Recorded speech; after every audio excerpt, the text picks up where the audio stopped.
Wolf Pack, what's going on? It's your boy, the Wolf of Roto Street, rotostreetjournal.com. We breed and feed you fantasy wolves, and I am beyond thrilled to kick off our 2022 Fantasy Wolves series with the first ever Wolf to come on here. The man that's helped me grow more as a thinker and just more as an audience, everything in this space. I owe it to Scott Barrett. I'm so pumped to have him on today. He's the director of data and analysis over at Fantasy Points. He's previously worked as Pro Football Focus's senior fantasy analyst, creating many amazing predictive stats like the one we'll probably reference a bunch tonight, weighted opportunity. Scott, I think you're one of the best minds in the game. Thanks so much for coming on. How are you doing today? I'm doing great. I appreciate you doing the show for me because I specifically singled you out and asked for this show. I came to you to do it. You have COVID, and I wouldn't let you go on the COVID-19 list. Next week, unfortunately, did not work for me. But you sacked up and you did this show again. I singled you out. The reason for that is because I think we think very similarly when it comes to running backs. Oh, yeah. I really value your understanding of the position. You have a great track record with the position. And so I just finished, I slept like 4.5 hours last night. I've been working the other 48 hours. I wrote 16,000 words on the running back position.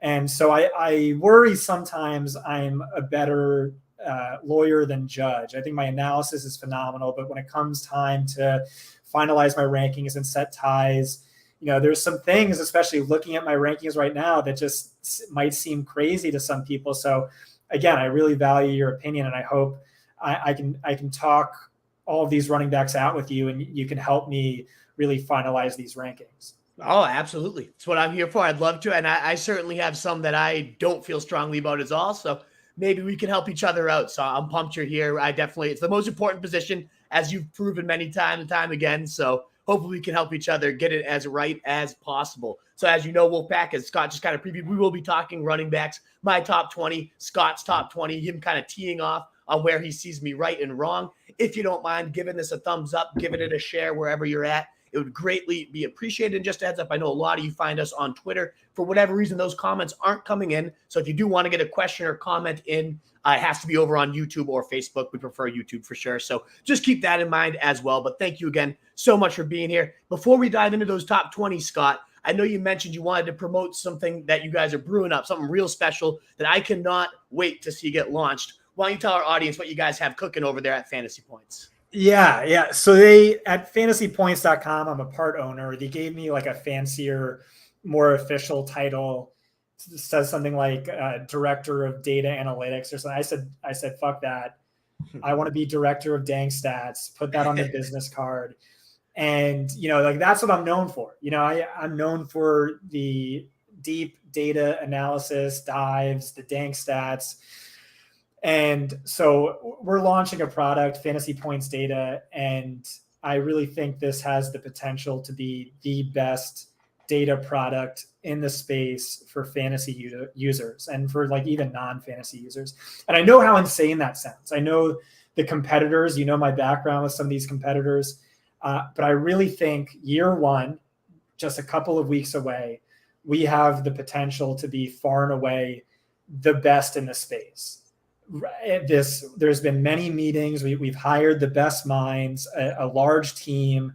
A lot of my ideas that I've had for years are being put into place. And I didn't want to like price us too cheap. The other owners really like, going sort of cheap on this. I don't love that. I feel like fantasy is sort of like a luxury brand, like purses, where it's like, like people don't really care about the price. They don't want the best value purse. They just want Louis Vuitton. And so like a lot of people just think they want the best fantasy site. And they think the best fantasy site is whatever the most expensive is. But we just didn't go that route. I think we're the best. I also think we're one of the most affordable, and like we're far and away the best value. And so unfortunately, I wanted to go expensive on this. It looks like we're going to be insanely cheap on this. And again, I really think this is going to be the best in the space. I've never been more excited about anything than this product. So just be on the lookout for Fantasy Points Data. I'll hook you up with a free account, Wolf, and maybe you could give away a few free subs to some of your YouTube Yeah, absolutely. But you don't. I'd be more than happy to pay for it. You guys are the first product I buy every offseason, right when it starts. I always get the big all-inclusive DFS. I mean, it's the easiest thing to pay for. As you said, it's inexpensive to relative to what you get by all means, like so loaded. So there's not a product I buy faster. Wait till you see this. This is going to be sick. You've got me hyped up over here, man. I can barely get any energy over here because as you mentioned, I have COVID. But for you and this product, I am fired up already. It's the most excitement I've had the last 2 days, Barrett. So really appreciate it. You bring some fire to me this day. So awesome. I can't wait to see that Wolfpack. Be on the lookout. If you haven't checked out Fantasy Points, again, one of the best websites, if not one of my personal favorites out there. Always go there first. And I don't have time to consume much content. And I always make sure to check in. What is Barrett? What's Bearfield? All the crew over there. Hanson. You guys got a great crew over there. So always check them out, Wolfpack. All righty, guys. You ready, Scott, to dig into these top 20 running backs? Yeah. Let's do it. So I'm going to pull in my rankings in a second, but they are already not going to look at the consensus. We're going to reference underdog ADP as well. I have that pulled up just because I know that's a lot of you guys tuned in here watching best ball and all that good stuff. So we'll reference that as well in addition to my own personal rankings. But I know that the decision at the top of a lot of drafts, if you get blessed with that number one pick, who are you going to go with, Jonathan Taylor or Christian McCaffrey? I know who I'm leaning, and it's probably not analytically the right answer. But, Scott, if it's up to you, who would you be going? Yeah, so I feel sort of fraudulent when I say this. I'm going with Jonathan Taylor. And, I have been the Christian McCaffrey guy for years, where it's just no one appropriately values a healthy Christian McCaffrey's upside. It is legitimately incomprehensible in comparison to any fantasy player over the past 20 seasons. He has the upside to break leagues in a way that we've only ever seen peak LaDainian Tomlinson perform. And I was playing fantasy back in those days where it was snake style drafts were broken because you got the 101 and then the 101 won every year. And so you have to just play auction side. And that's really a healthy McCaffrey's upside. I don't think there's any concern over him seeing a reduction in usage given these recent injuries. Every beat writer says that's not the case. Matt Rule is the heavy favorite to be the first head coach fired. So I really think he gets the volume we've seen, which again is unparalleled volume. He is the archetype of all bell cows. He is a round one caliber slot wide receiver when it comes time to be a scat back. And he's also one of the most efficient runners, and he's also the focal point near the end zone. I have always been very optimistic, I guess, when it comes to injuries, where it's just I can't predict that, but I can predict a healthy McCaffrey being far and away the most valuable player in fantasy. I've sort of been walking that back, being a little more pessimistic in my old age. And you look at the injuries McCaffrey has had, notably the soft tissue injuries, and then how slow he's been to heal from those injuries. And you sort of get into the territory of late season Arian Foster injury risk where if he's healthy, he's an easy high end RB1, but those injuries start to add up and it gets concerning. And so again, I feel sort of fraudulent. I think maybe I should just have him the RB1, but I don't. I have Jonathan Taylor RB1. I'd like to quickly state the bull case, which is obvious, and then just come up with my concerns for Taylor that don't exist for McCaffrey and hear your thoughts. Yeah. So I think Jonathan Taylor, his workload is excellent. Obviously, we'd like a few more targets per game. He's not an archetypal bell cow like Christian McCaffrey is. He is more of a workhorse, at least in comparison. But the injury risk is minimal. He's had 250 touches in 5 straight seasons, only missed 1 game, and that was due to COVID. I think he's maybe the most talented running back in football. I've loved him. I really thought he was worthy of a top 10 pick, coming out of college. I think he's going to have 2,000 rushing yards this season. But here's a concern I have, and I haven't heard anyone talk about it. I haven't heard a single person talk about it. But, I don't know why. This quote is crazy. Just a quick refresher on Jonathan Taylor. I was lower on Jonathan Taylor than I should have been. I always believed in the talent, but the Athletic beat writers were saying it's going to be like a similar committee to the one he was in 2020 when he only played 50% of the team snaps. And that's exactly what we saw through the first 6 weeks of the season. And then Frank Reich came to his senses. That jumped to like 76%. So he was second in snap share after those first 6 weeks. He was a full-on bell cow. He was, the clear RB1. He was a fantasy juggernaut, all that stuff. But here's the quote from Frank Reich. I'll give you basically he just like hyped the shit out of Nyheim Hines. Mm-hmm. But here's the condensed versions. If I quote unquote, if I was a fantasy owner, if I was going to be in a fantasy league, I think I'd pick Nyheim this year. I think I'd consider drafting Nyheim. I think it's worth it to consider drafting him, blah, blah, blah. We were a little more run-centric than we wanted to be, just the way it sort of worked out. But we looked at the numbers. We hoped he'd have more, quote unquote. At the end of the season, when you tally up who has the catches, do we want Nyheim to be one of those top 3 running backs? Yeah, we probably do. And so that's concern. And it's just like, I get, Taylor is phenomenal. He averaged 24.7 fantasy points per game over his final 13 games, only about 5 fantasy points per game off of McCaffrey's all-time 2019 season. But he just doesn't have the upside with Nyheim Hines in that cemented role where McCaffrey, again, the archetype is getting all of these carries, all of the snaps, wide receiver 1 levels of target volume. And so to me, again, it's just, hey, like at a certain point, the injuries matter. Am I being cowardly? Am I copping out and just like caving to ADP? I don't know. This is something that's tormented me, but ultimately I sided with Jonathan Taylor as RB1. Yeah, I think we are in exact lockstep, so I don't want to get too repetitive here. If I could have a crystal ball, you told me that McCaffrey plays 14 games. I'm hitting the number 1 pick, locking it in. Certainly if you're getting the whole season.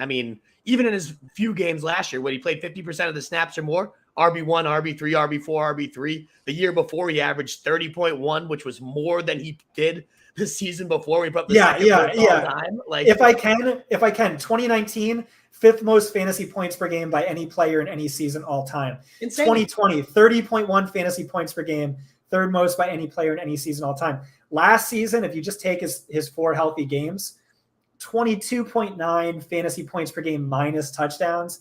That would be the most ever. But otherwise, 25.9 fantasy points per game, on pace for what would have been the only 4th 1,000 season in NFL history. Like, he's just unbelievable. It truly, like, if he stays healthy, he's the number 1 player. So if you have the balls to stomach the injury risk, then you won't get an argument from me.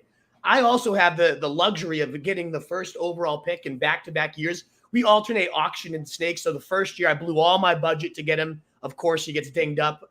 Next year I get blessed with the number 1 pick. Oh, great. I go right back to the well, and he screws me over again. So beyond just having like the scare of the injury, I am just that negative sludge is still sitting in me that I just can't get over, especially when you got a horse like Taylor who just doesn't get hurt. I knock on wood. I don't want to jinx it, but college, huge workloads. He just seems like a stallion. As you mentioned, the one time he missed it was for COVID. Like, the guy's a beast. He's not going to miss time, or at least seems far more likely to stay on the field than Christian McCaffrey. But as you mentioned, the ceiling is capped with the passing game. I do expect Hines to be more involved with Matt Ryan. They did. I heard one of your, Dwayne McFarland at your old stomping grounds at PFF was talking about how the Colts led by 40% of the time. That was more than, any other team. And it was just a perfect game flow for Taylor. That makes sense. 26 carries inside the 5-yard line. Like, is that going to repeat?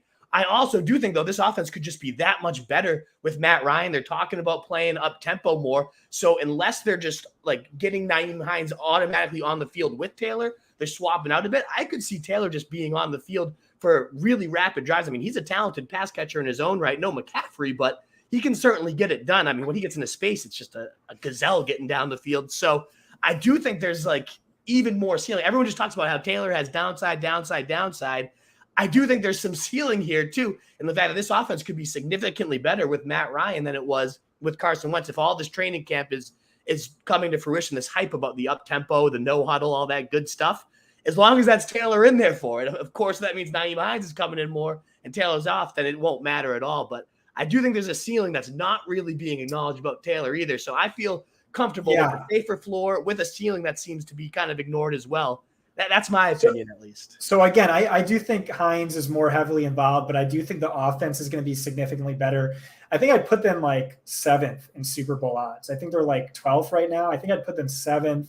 And again, I think Taylor rushes for 2,000 yards. Like, I think that happens. That's not just like, I think that could happen. I think he does. Like, I just love the player. It's the best offensive line in football. It's the best running back in football, minus a healthy McCaffrey maybe, but yeah. Love it. So we're in agreement. I'm surprised. I thought I was going to get harpooned for not having McCaffrey 1. I'm going to pull in my rankings here so we can kind of see what I'm referencing rest of the way. We'll talk about some of my other first-round running backs. As you can see, again, that's just kind of out of spite having McCaffrey at 3. I think any sane person has him at 2. And if you don't get Taylor, you're probably going McCaffrey. That's how underdog's going right now. It's one of the two at the top. My number 2, though, is Ekeler. And then I go Dalvin Cook, Henry, Joe Mixon, and Harris. So I don't know if you want to go one by one. Let's hone in on Ekeler. Let's go. All right, let's do it. What's your thoughts on him? I have him at 2. I absolutely love him, and I can tell you why, but I'd love to hear your case first. Yeah, he's my RB8, I think. Ooh, okay. So, I mean, obviously I love Ekeler. Like I've been talking about this for a long time. Like, he's always been sort of like a poor man's Alvin Kamara, but like near even to Kamara in hyper efficiency. And when I say that, I've also been saying Alvin Kamara is arguably the most efficient fantasy running back in NFL history. Yeah. There's a number of key data points to support that. He's a highest end. If he's not a highest end bell cow, he was last year. He's at least a highest end scat back on steroids, like an Alvin Kamara, like a Christian McCaffrey. Like, he is like a slot wide receiver in terms of his pass catching upside. And this offense is amazing. Justin Herbert is amazing. And he saw the best usage of his career last year. But here are my concerns. So Tom Telesco, the GM, told reporters in March he wanted to reduce Austin Eckler's workload in 2022.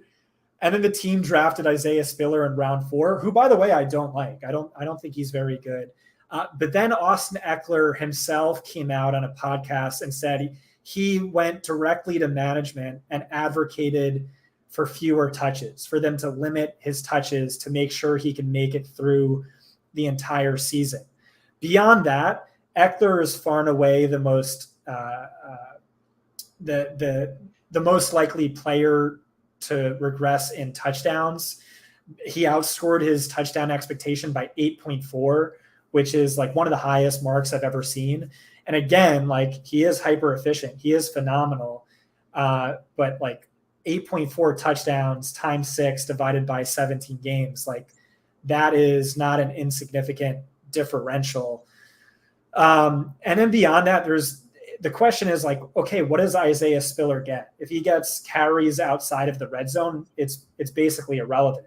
If he gets, some targets and some carries outside the red zone, like, okay. The big concern would be he gets near end zone opportunity. And why that particularly worries me is because he never had that role prior to last season. 2 seasons ago, he ranked 4th on the team in carries inside the 10-yard line. He had just 40% of the team's backfield XTD. Last year, that jumped to 70%. What happened is total touchdowns jumped from 4 to 20. So like, again, like, he was amazing in that role. I think he's deserving of that role. But the bottom line is, like, I love Ekeler. I think he's like a great high floor option, but I do think he overachieved. I do think he's going to see fewer touches. And yeah, I mean, like, the ranking makes it seem like I'm a lot lower on him than I should be, but these are my concerns, and I'm very eager to hear your counter. Yeah, so they all valid concerns, but one, let me just remind you, one of the first times you came on here, you did point out Ekeler when he was going around like 7 or 8 was going to be a league winner. So he is our boy forever and ever. Right. That's right. We'll always share that for sure. But to address some of those concerns, I hear a lot of the regression candidate talk, and a couple years ago, this is how many he was having. But one of the big things for me is last year was his first year in this new offense.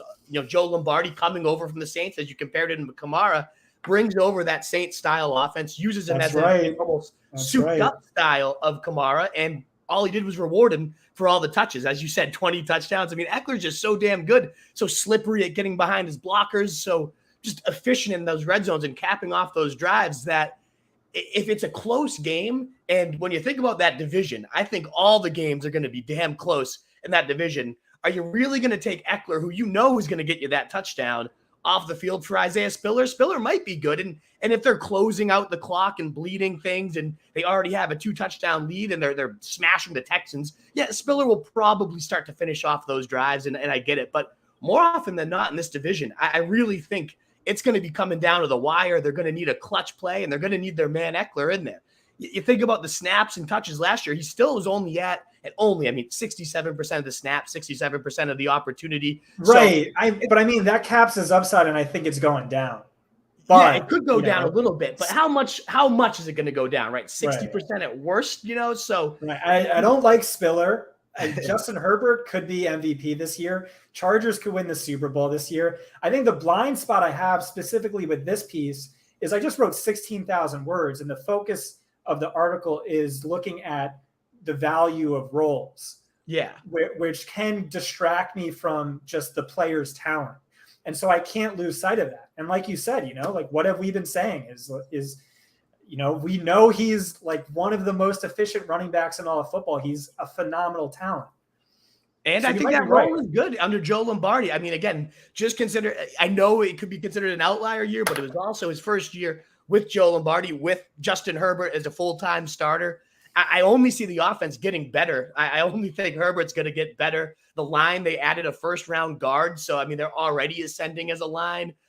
Maybe he regresses a little bit as a scorer. At 20 touchdowns, did lead the NFL last year.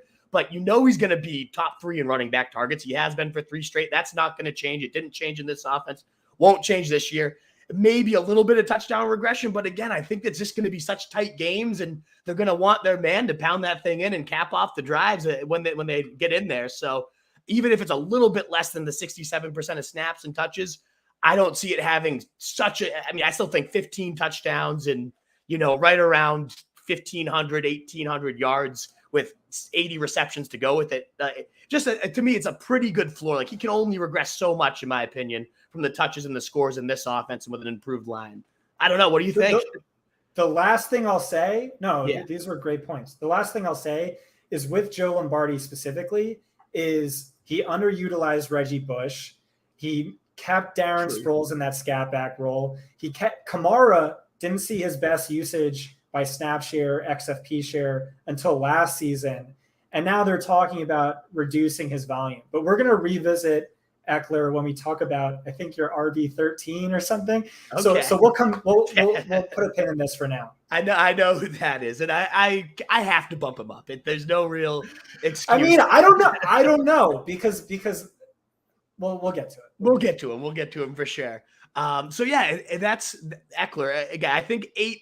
I don't know who else you have above him, but I think that's one to definitely. He's going to be one of the hardest ones I'd hit the drum for on here. Many of the others I'll be valuable. Just scroll down real quick. Yeah. So okay, C-Mac should be 2. Let's go down to 4, 5, 6, 7. You have my RB3 as a low end RB1, but we'll get to that later. You have Dalvin Cook RB4. I should these are half PPR rankings too. So okay. Hey, that does obviously change things a bit. I know Henry would be significantly lower, and you might be lower on him than that anyways, but these are half PPR, I should say. And I'm still that high on Ekeler. It's just as a heads up.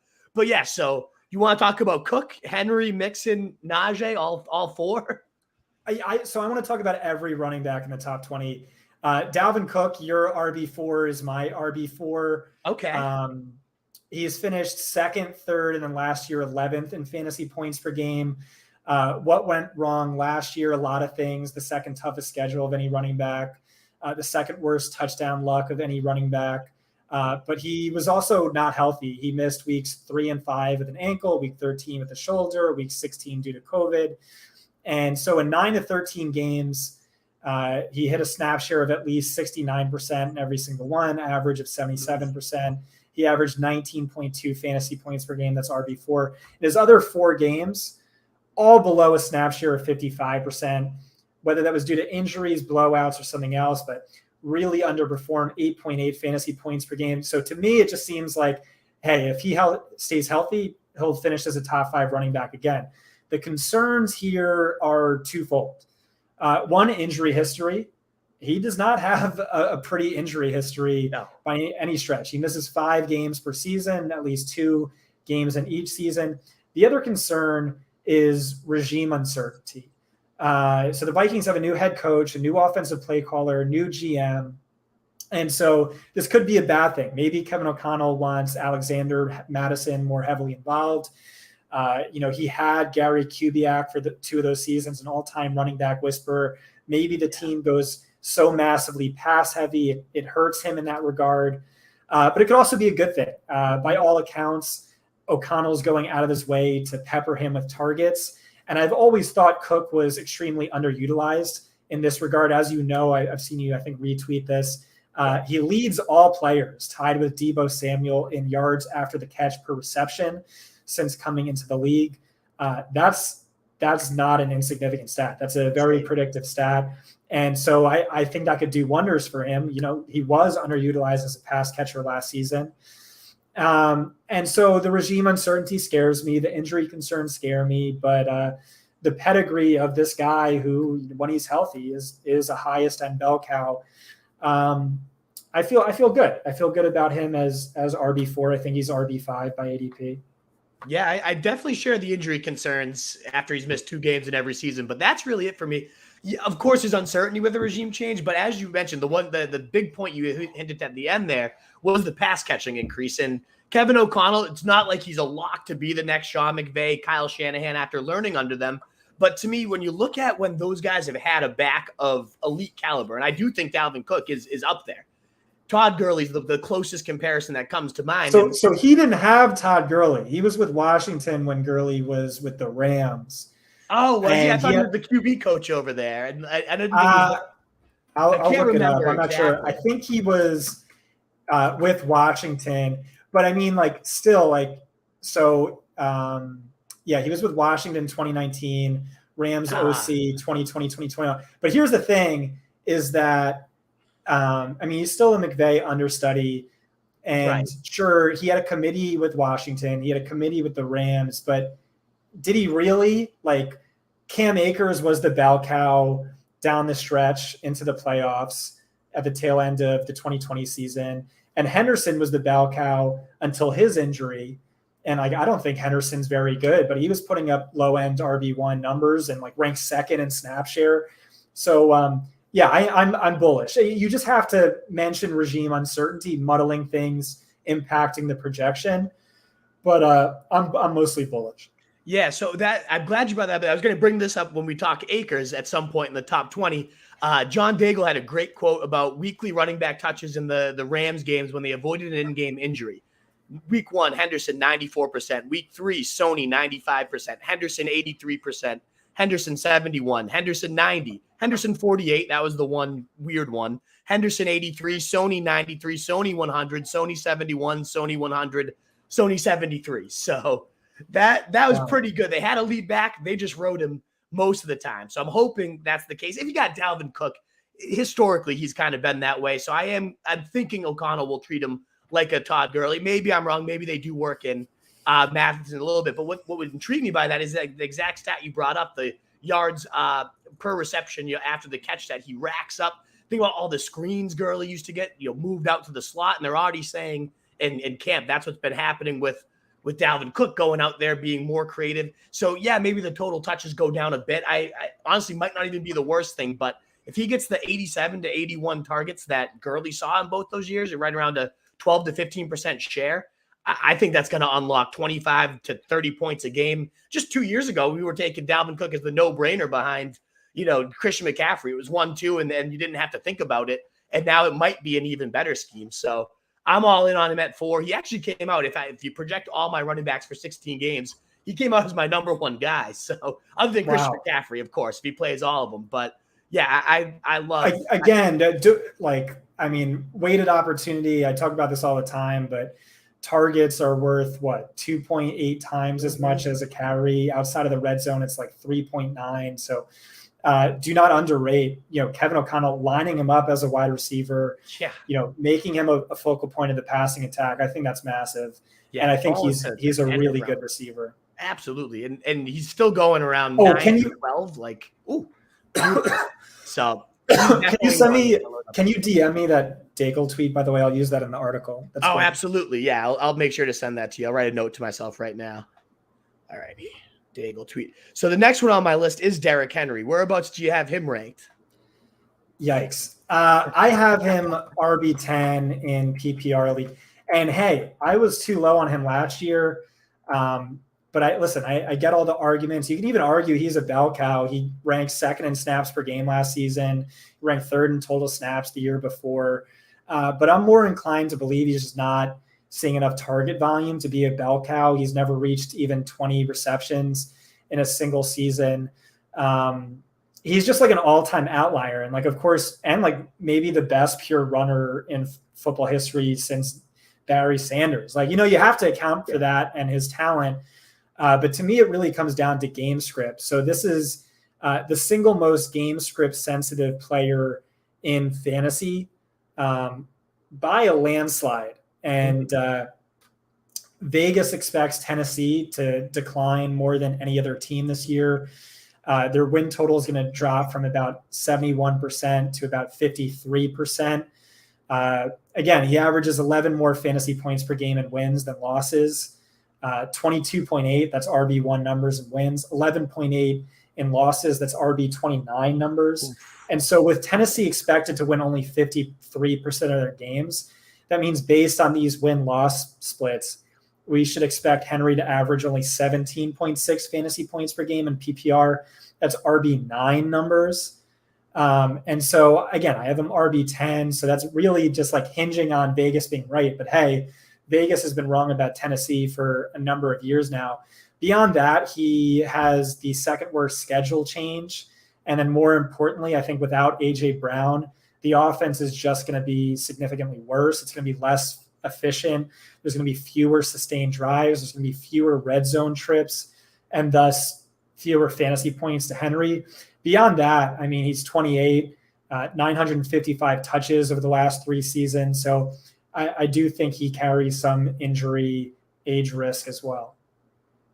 All very fair points. Those splits are far more dramatic than even I would have realized. So I don't have much argument for that either, because I do expect the Titans to be significantly worse without A.J. Brown. Maybe Treylon Burks. He's making a ton of highlight plays. Maybe he can step in and be very, very light A.J. Brown. I don't think Burks is pro ready. That's one of my hot takes this year is I do not think he's pro ready. I'm off Burks too. I haven't been getting Burks either.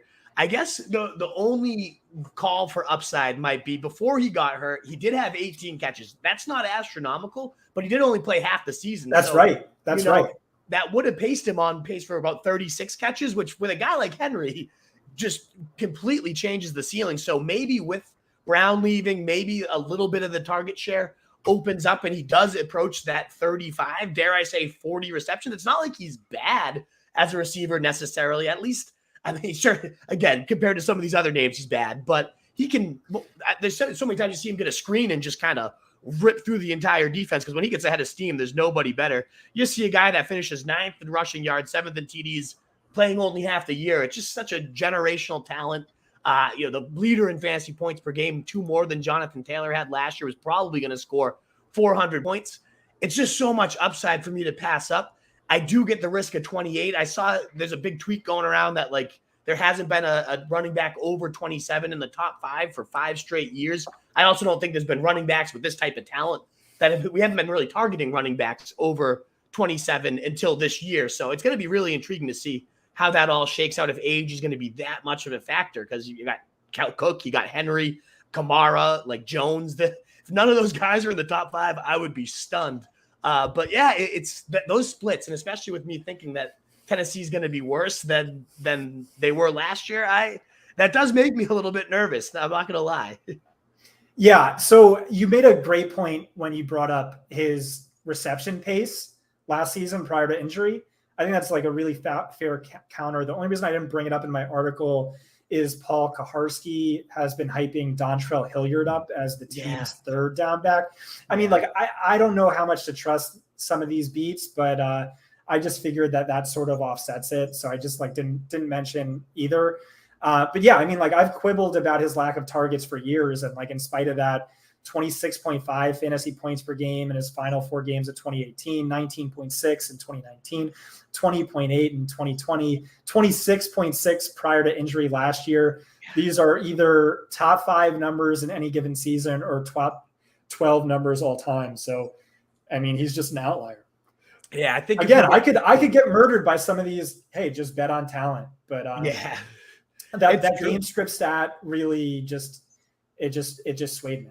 That's scary. No, it is absolutely terrifying. It's certainly a good reason to be negative on him. I guess I'm betting on the horse, but yeah, maybe I have to reconsider it. Part of it too is like, I don't know. That's like, I know the role with Harris is going to be good. Mixon, I know, isn't going to get a ton of third down work. And then like the other guys just feel kind of round 2 with some warts to me. So I didn't have anybody I could comfortably bump ahead of him. Who do you have, at 5 above Henry right now? You certainly have a few others above Henry, but who's your 5th? You have him outside of the top 10. We'll get to him. Let's move on to your next one. Yeah. So I have Joe Mixon, and then I have Najee Harris here. So, I like contrasting those two specifically. Yeah. Okay. So Najee Harris is a highest end bell cow. That means Pittsburgh's win-loss record doesn't really matter. Ideally, in wins, he gets enough carries to return RB1 levels of production. Ideally, in losses, he gets enough targets to return RB1 levels of production. And Pittsburgh's offensive line is bottom 5. It doesn't really matter for Najee Harris because he's already one of the best receiving running backs in football. And so when Pittsburgh's offensive line is failing to create space, they can just as easily replace Harris's touches on the ground with touches in a short to quick passing game. Joe Mixon is not a highest end bell cow. He's a highest end workhorse. He just doesn't see enough targets to qualify. Therefore, Cincinnati's win-loss record is crucially important, as is the strength of their offensive line. These are all concerns for non-bell cows. This is a massive concern for Derrick Henry. The thing with Mixon is, it's not at all a concern if we think Cincinnati is going to win more games, have better positive game script, and their offensive line is going to be better. Cincinnati led on only 34% of their plays last season. That ranked 18th most. This year, they're projected to finish 6th best in win percentage. Their offensive line, 13th worst in PFF run block grade last year, is now probably top 8 following the additions of Ted Karras, Alex Kappa, Lyle Collins. And so he's not a bell cow. He's a game script dependent workhorse, but game script's going to be good. The offensive line is going to be good. Like, this team is going to smash. This is an offense you want. And this was one of the most run-heavy offenses when leading last year. The offense really ran through Joe Mixon. And then you could even make a case that he should be a bell cow because, I mean, I've been arguing that since college. And then last year, the decision to keep Samaje Perine in that third down role, you can argue, literally cost the team the Super Bowl victory. It was 3rd and 1, Super Bowl on the line. Samaje Perine, I think, a target 0 yards. 4th and 1, Super Bowl on the line. Samaje Perine carry 0 yards. You can make a case that maybe he should be a bell cow, but I've heard beats saying he's getting a lot more targets this year, not on 3rd or 4th down. But just like tea leaf reading the quotes from Zach Taylor and Brian Callahan, I don't think his role is going to change really. Maybe a few more targets. I could definitely see that. So like all of these, I think I should like Joe Mixon more than I do. But he's RB12. And it's just like, I just like the other guys and I see more upside. But I do really like Joe. I think if you want to take Joe Mixon RB6, I might have had him RB6 last year, honestly. And I don't have a problem with it. Najee Harris, I have RB6, and this is something you could talk me down on. Graham just kind of made the best case where he's the ultimate bell cow. You're the bell cow guy. You need to have him RB6 or better. And it's hard to agree with that. So the best stats you can look at is snaps, weighted opportunity, or if you have XFP like I do, which is just basically a better weighted opportunity, looking at those by total numbers, per game numbers, market share numbers. And it was just clear Najee Harris was head and shoulders above anyone else. He was first in snaps per game, first in weighted opportunity percentage, first in snap share, second in XFP per game. He was one of just 6 running backs in NFL history with at least as many carries and as many targets as he had in a single season.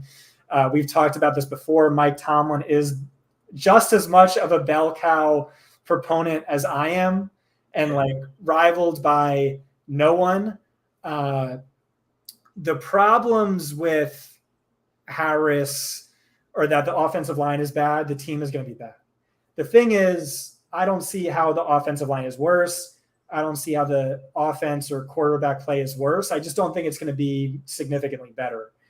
And that's what I keep walking back to. But my model loved him. I loved him. I had him as a Steven Jackson type, archetypal bell cow. And that's what he showed us in year 1. So it's just hard to avoid that volume. Yeah, I'm not going to argue to lower Najee at all. Opportunity.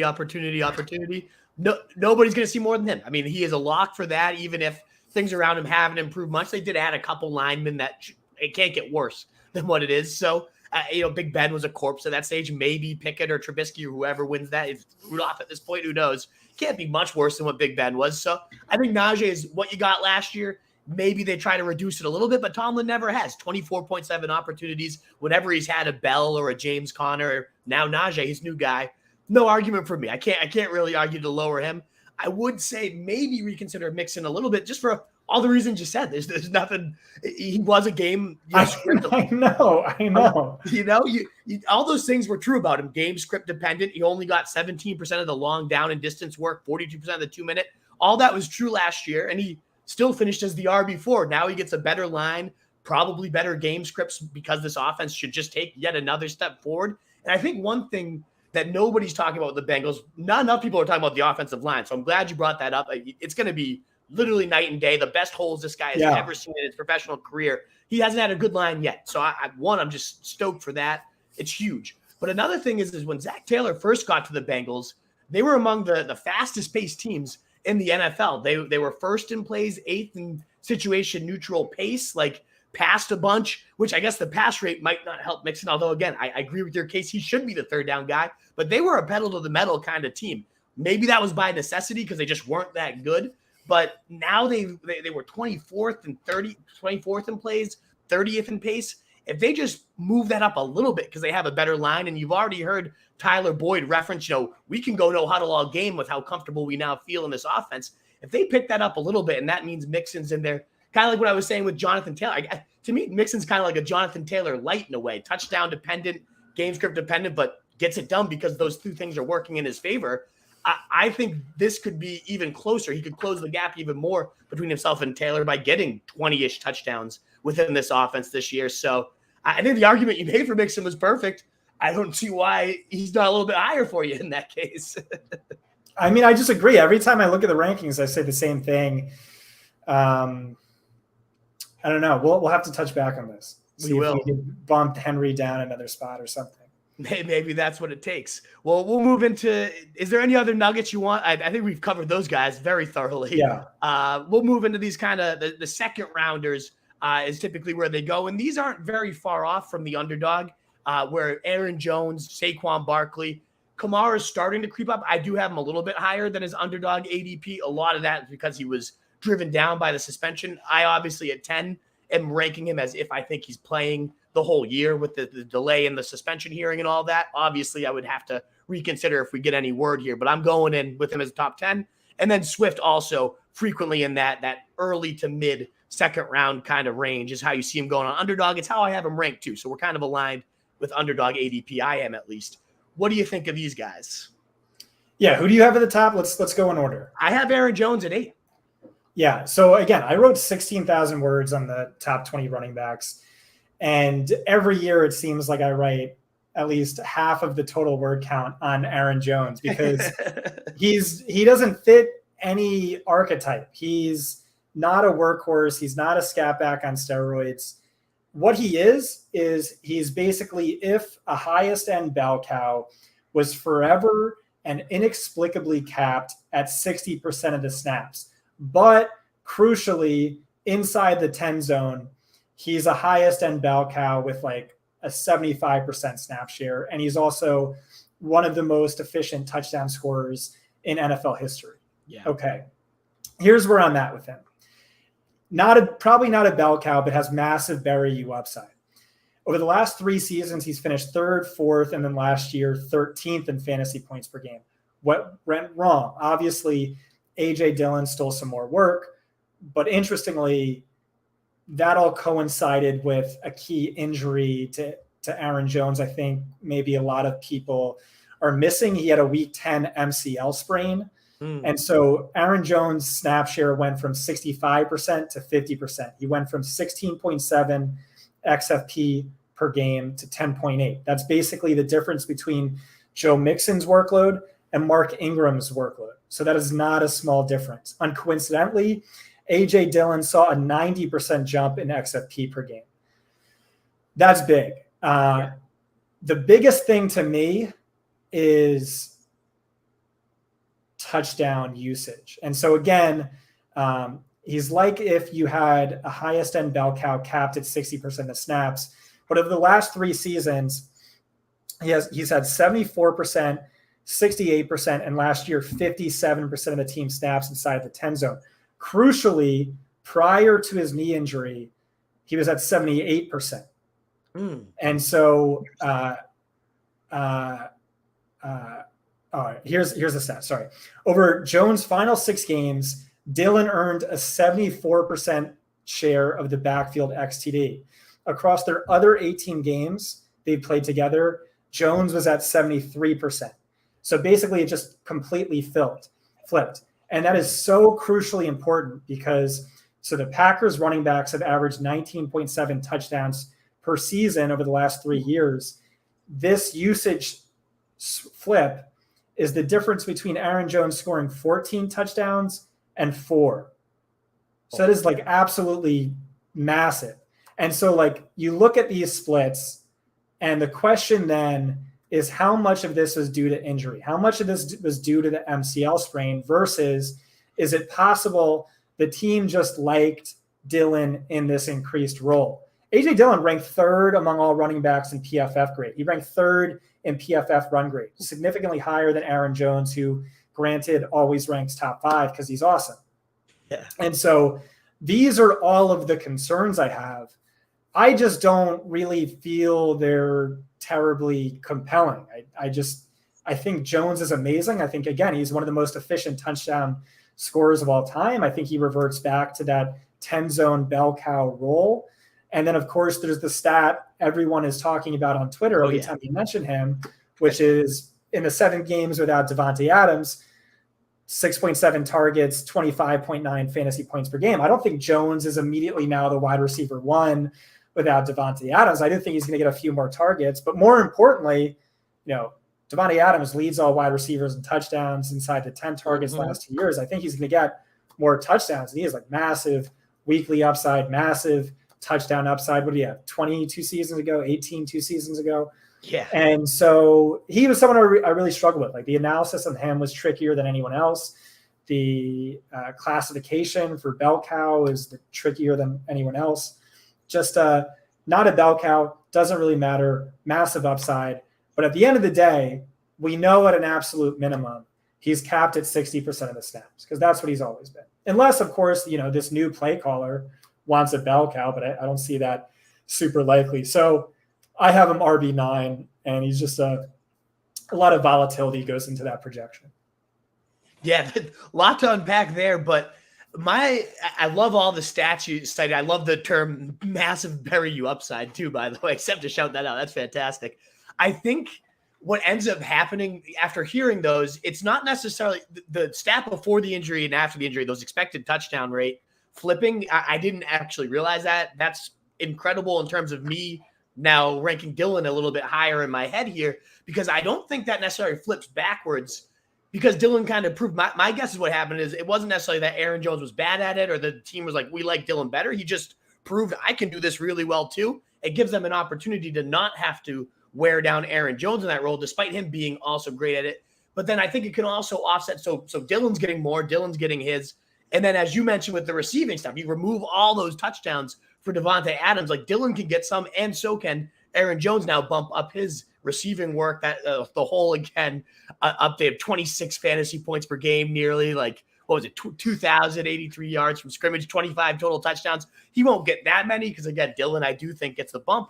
But I see a world where kind of both of those worlds end up happening, where Jones gets a little bit more receiving touchdowns, more receiving work. So he stays really solid at your 9 ranking. And Dylan just, you remember that whole Mark Ingram Kamara type of season? Maybe we get something not far from that, because really, who else is the better weapons than these two running backs? Number 3 in Pro Football Focus grade for Dylan. I didn't realize that. Like, who else is better for that offense than those two guys touching it as much as humanly possible?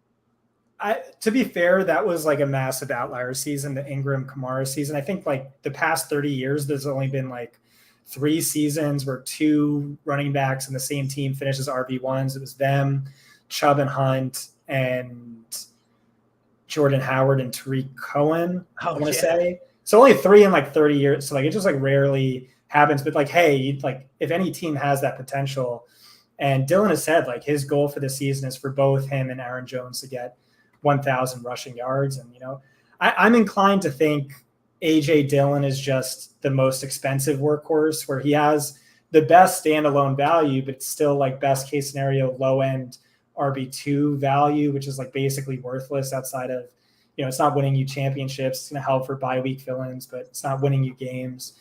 I like Kareem Hunt. I think he's just like the cheaper version of that. Mm-hmm. But I mean, I could be wrong. But yeah, ultimately Aaron Jones RB9, and he was a tricky one for me.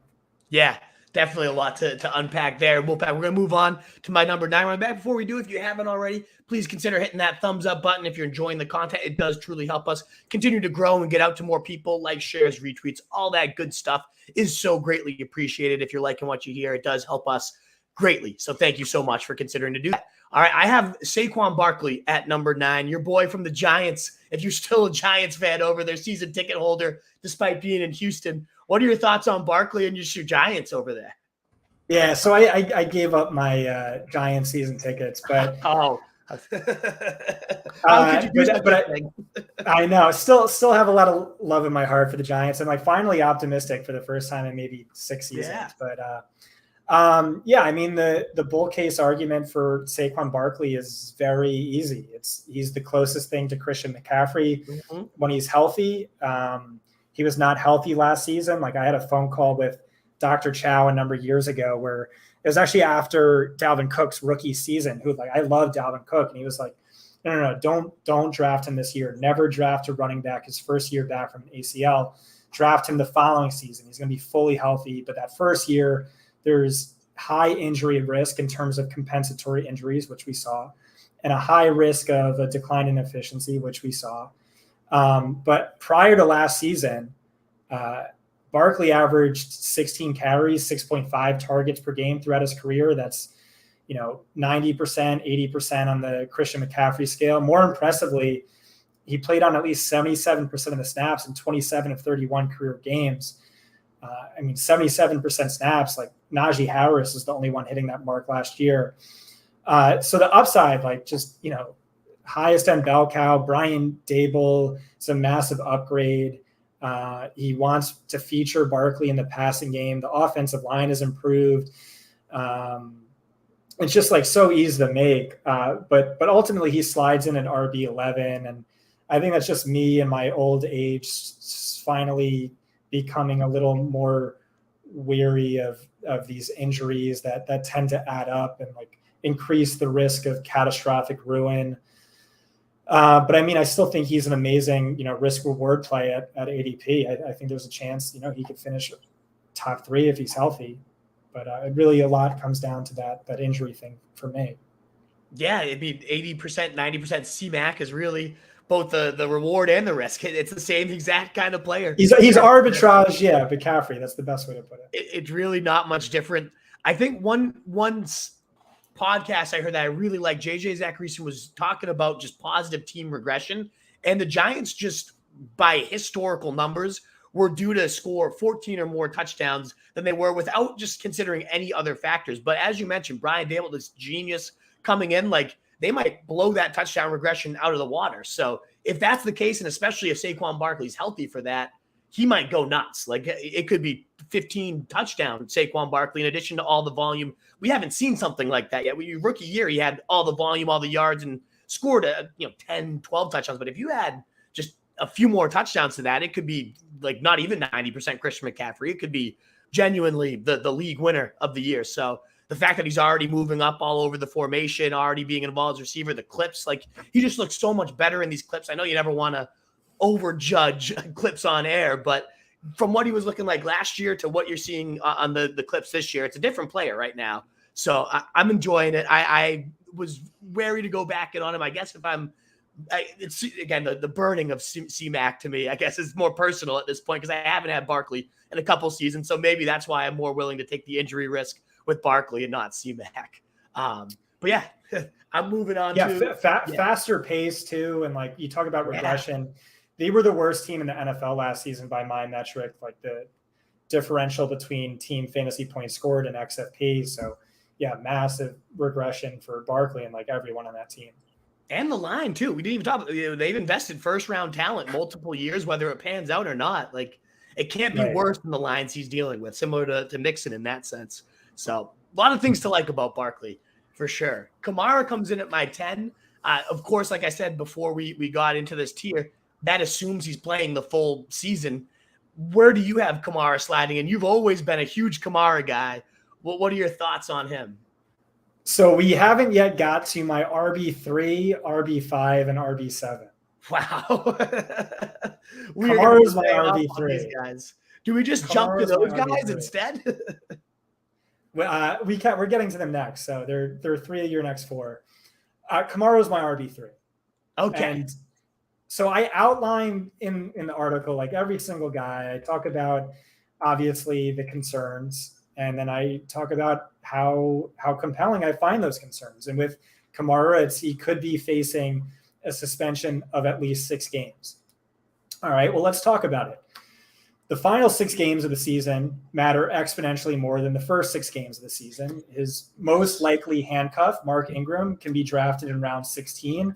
Yes. We know this offense typically employs a bell cow when one of the top 2 running backs is hurt. I think you combine Ingram, if it is Ingram, it might not be, but most likely Ingram, with those 6 games with Kamara for the remainder. I think that's easy RB3 outputs at worst. But I also don't think he gets suspended. I don't think he gets suspended till 2023.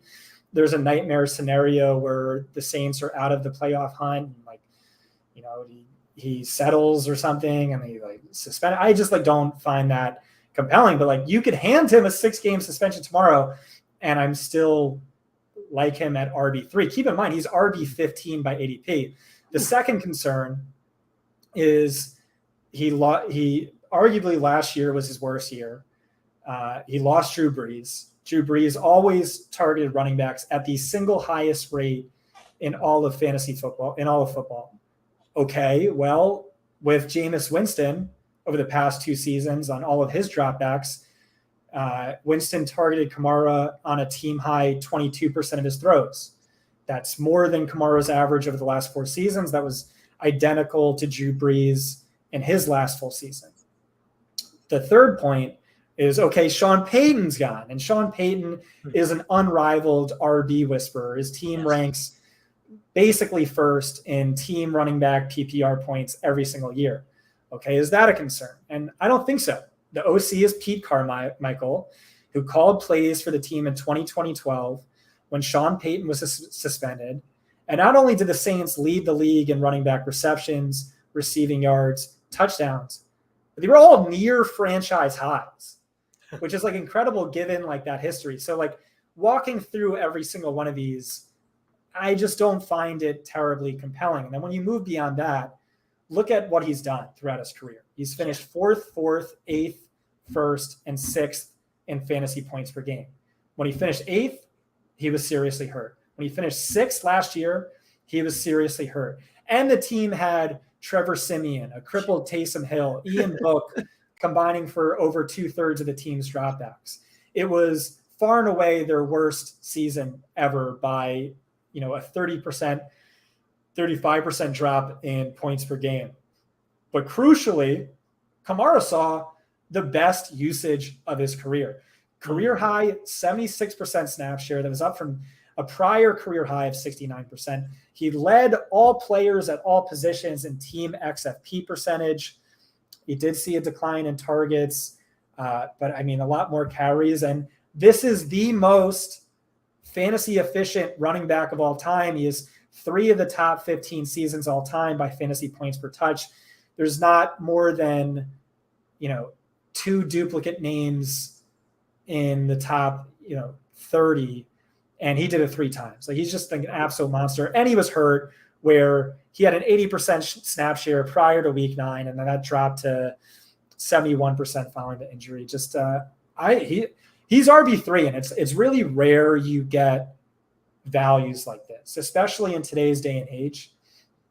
And so my last article, I wrote 6,000 words on why in a vacuum, RB is the optimal start. In the vast majority of leagues, it's proven to be optimal in a vacuum. But we don't live in a vacuum. We live in a world where you could draft Alvin Kamara at the tail end of round 3 and fuck it. Like, he's a circle your draft player where you go into the draft saying, I am taking this guy in round 3 at all costs. And that's where I have it. Did you find this compelling? Because otherwise, I am scared because I am way off the markets on this. No, I thought I was high at 10, and all the reason you outlined makes me think I just need to bump him up. I've been taking him round 3 in every best ball draft I've done that he's there. Even early round, later round 2, I've been scooping him there.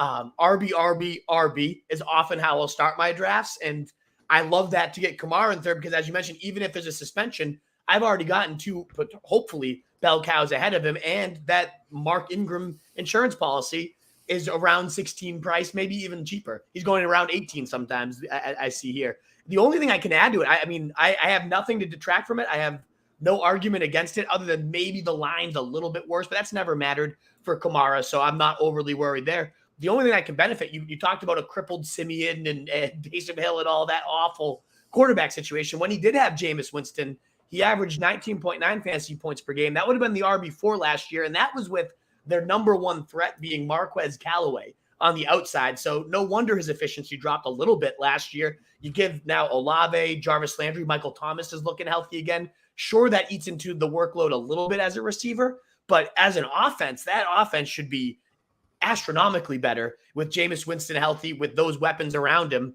I think it's going to be a huge step forward for his efficiency yet again, back to the Kamara we're used to with, if we get the usage he got last year that you outlined, RB3 is dead right in that potential world. So I don't think you're crazy at all. I can't talk you off that ledge.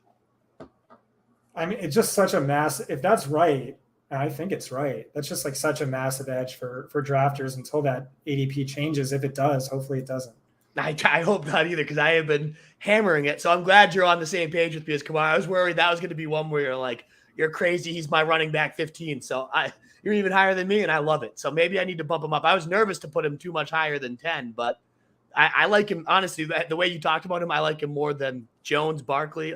Yeah, I love it. Great case indeed. So the next tier, and again, it sounds like you've got at least a couple of these guys in the top, potentially 5. So I'm intrigued to hear which ones. I actually have a very good idea as to which one it's going to be. But these are the guys that are going at the 2-3 turn. Hey, you forgot about my RB5.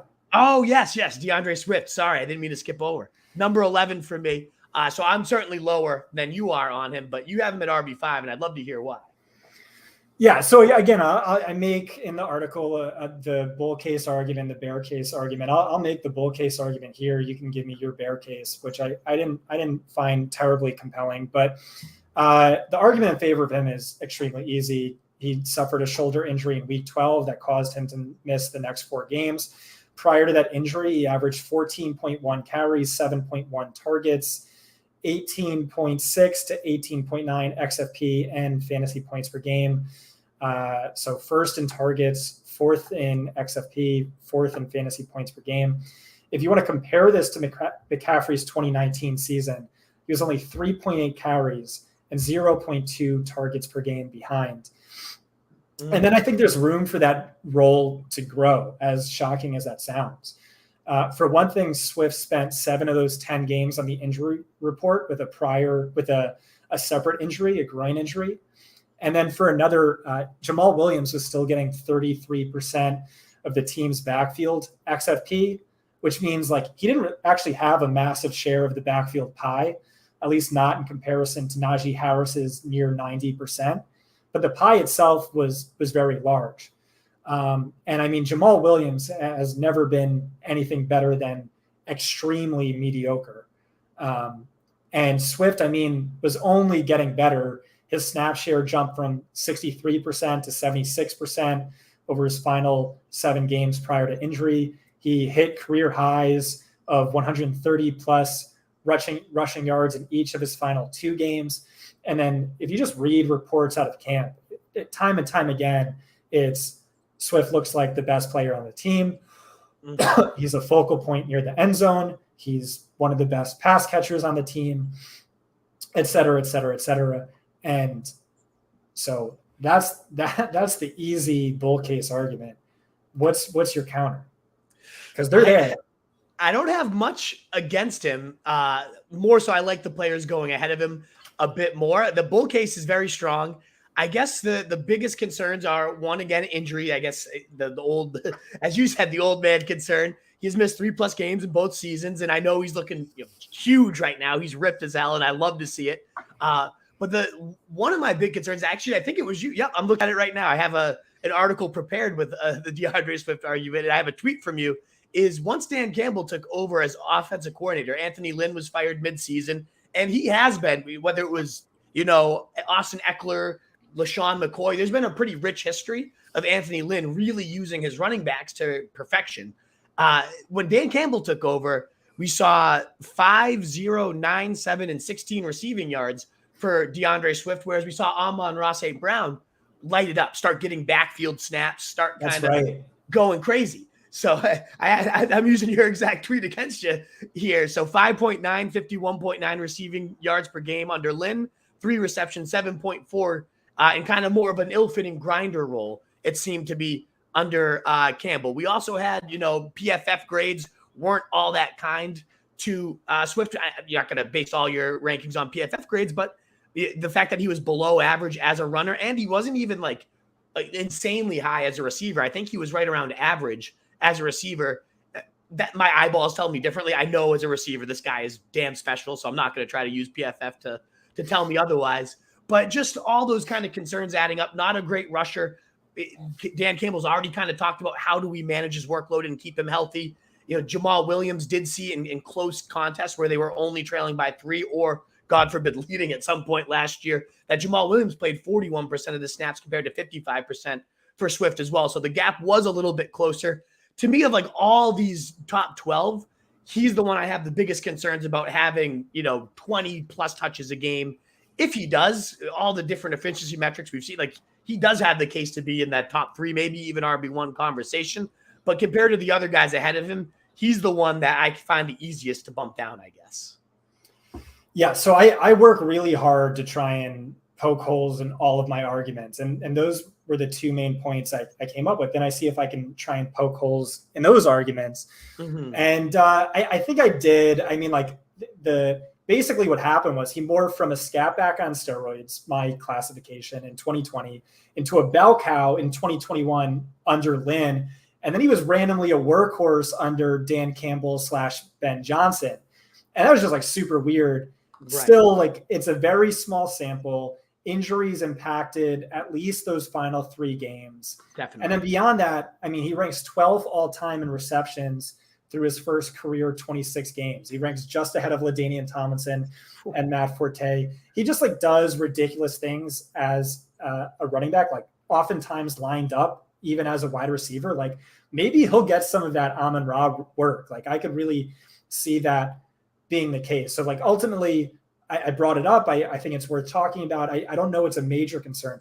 The other thing you brought up was the lack of efficiency. I think that's legitimate. He was the single least efficient runner last year in between the tackles. He ranked third worst of 50 qualifying running backs in PFF grade, dead last in Football Outsiders DVOA. Jamal Williams is better by every metric. And so you know me, you know where I stand on this. I only care about running back efficiency insofar as it relates to running back volume. Maybe there's a concern he was so inefficient, he sees less work, but I think it's highly unlikely. He was amazing in college. He was amazing as a rookie. What happened, I think, again, he was hurt for most of the season, like even before that second injury, but also Detroit has like a top 5 offensive line, but they didn't for the majority of last season. Pro Bowl center Frank Ragnow was out 13 games. Left tackle Taylor Decker was out 8 games. And the other thing you brought up was injuries and maybe limiting touches. I did not get that vibe at all. I'm someone who like does try and tea leaf read the post-draft pressers, but I thought this one was pretty clear. And it was, I don't know if you remember in June, but the running back coach Deuce Staley called out DeAndre Swift and was trying to teach him the difference between playing through hurt and playing through injured. And he was like, listen, we need you. You're one of the best players on the team. We envision like massive workload for you and you're going to get better. Basically, like the concern wasn't Swift getting hurt. It was Swift being a wussy and like not being on the field. And that just like kind of fits with the Dan Campbell bite kneecaps off ethos. And so, yeah, he's my RB5. He's another player who could embarrass me. He's another player I'm sort of alone on, but I feel good about it. There we go. Absolutely. Yeah. And the more I'm reading this quote that had me concerned, he was talking about we had to pull it back last year. He missed shoot man a week and a half, 2 weeks of camp for the most part, and we never got him prepared to take a load. And then the more you read, it's like we really want him prepared to take a load. So I think I kind of was cherry picking parts of the quote to help me. It seems like this quote, he's got quite a load. Yeah, they want him to take a bigger load. And if he holds up to it, he's going to be a beast. But I guess to me, it's so hard to poke holes into really all as I scroll down these top 12.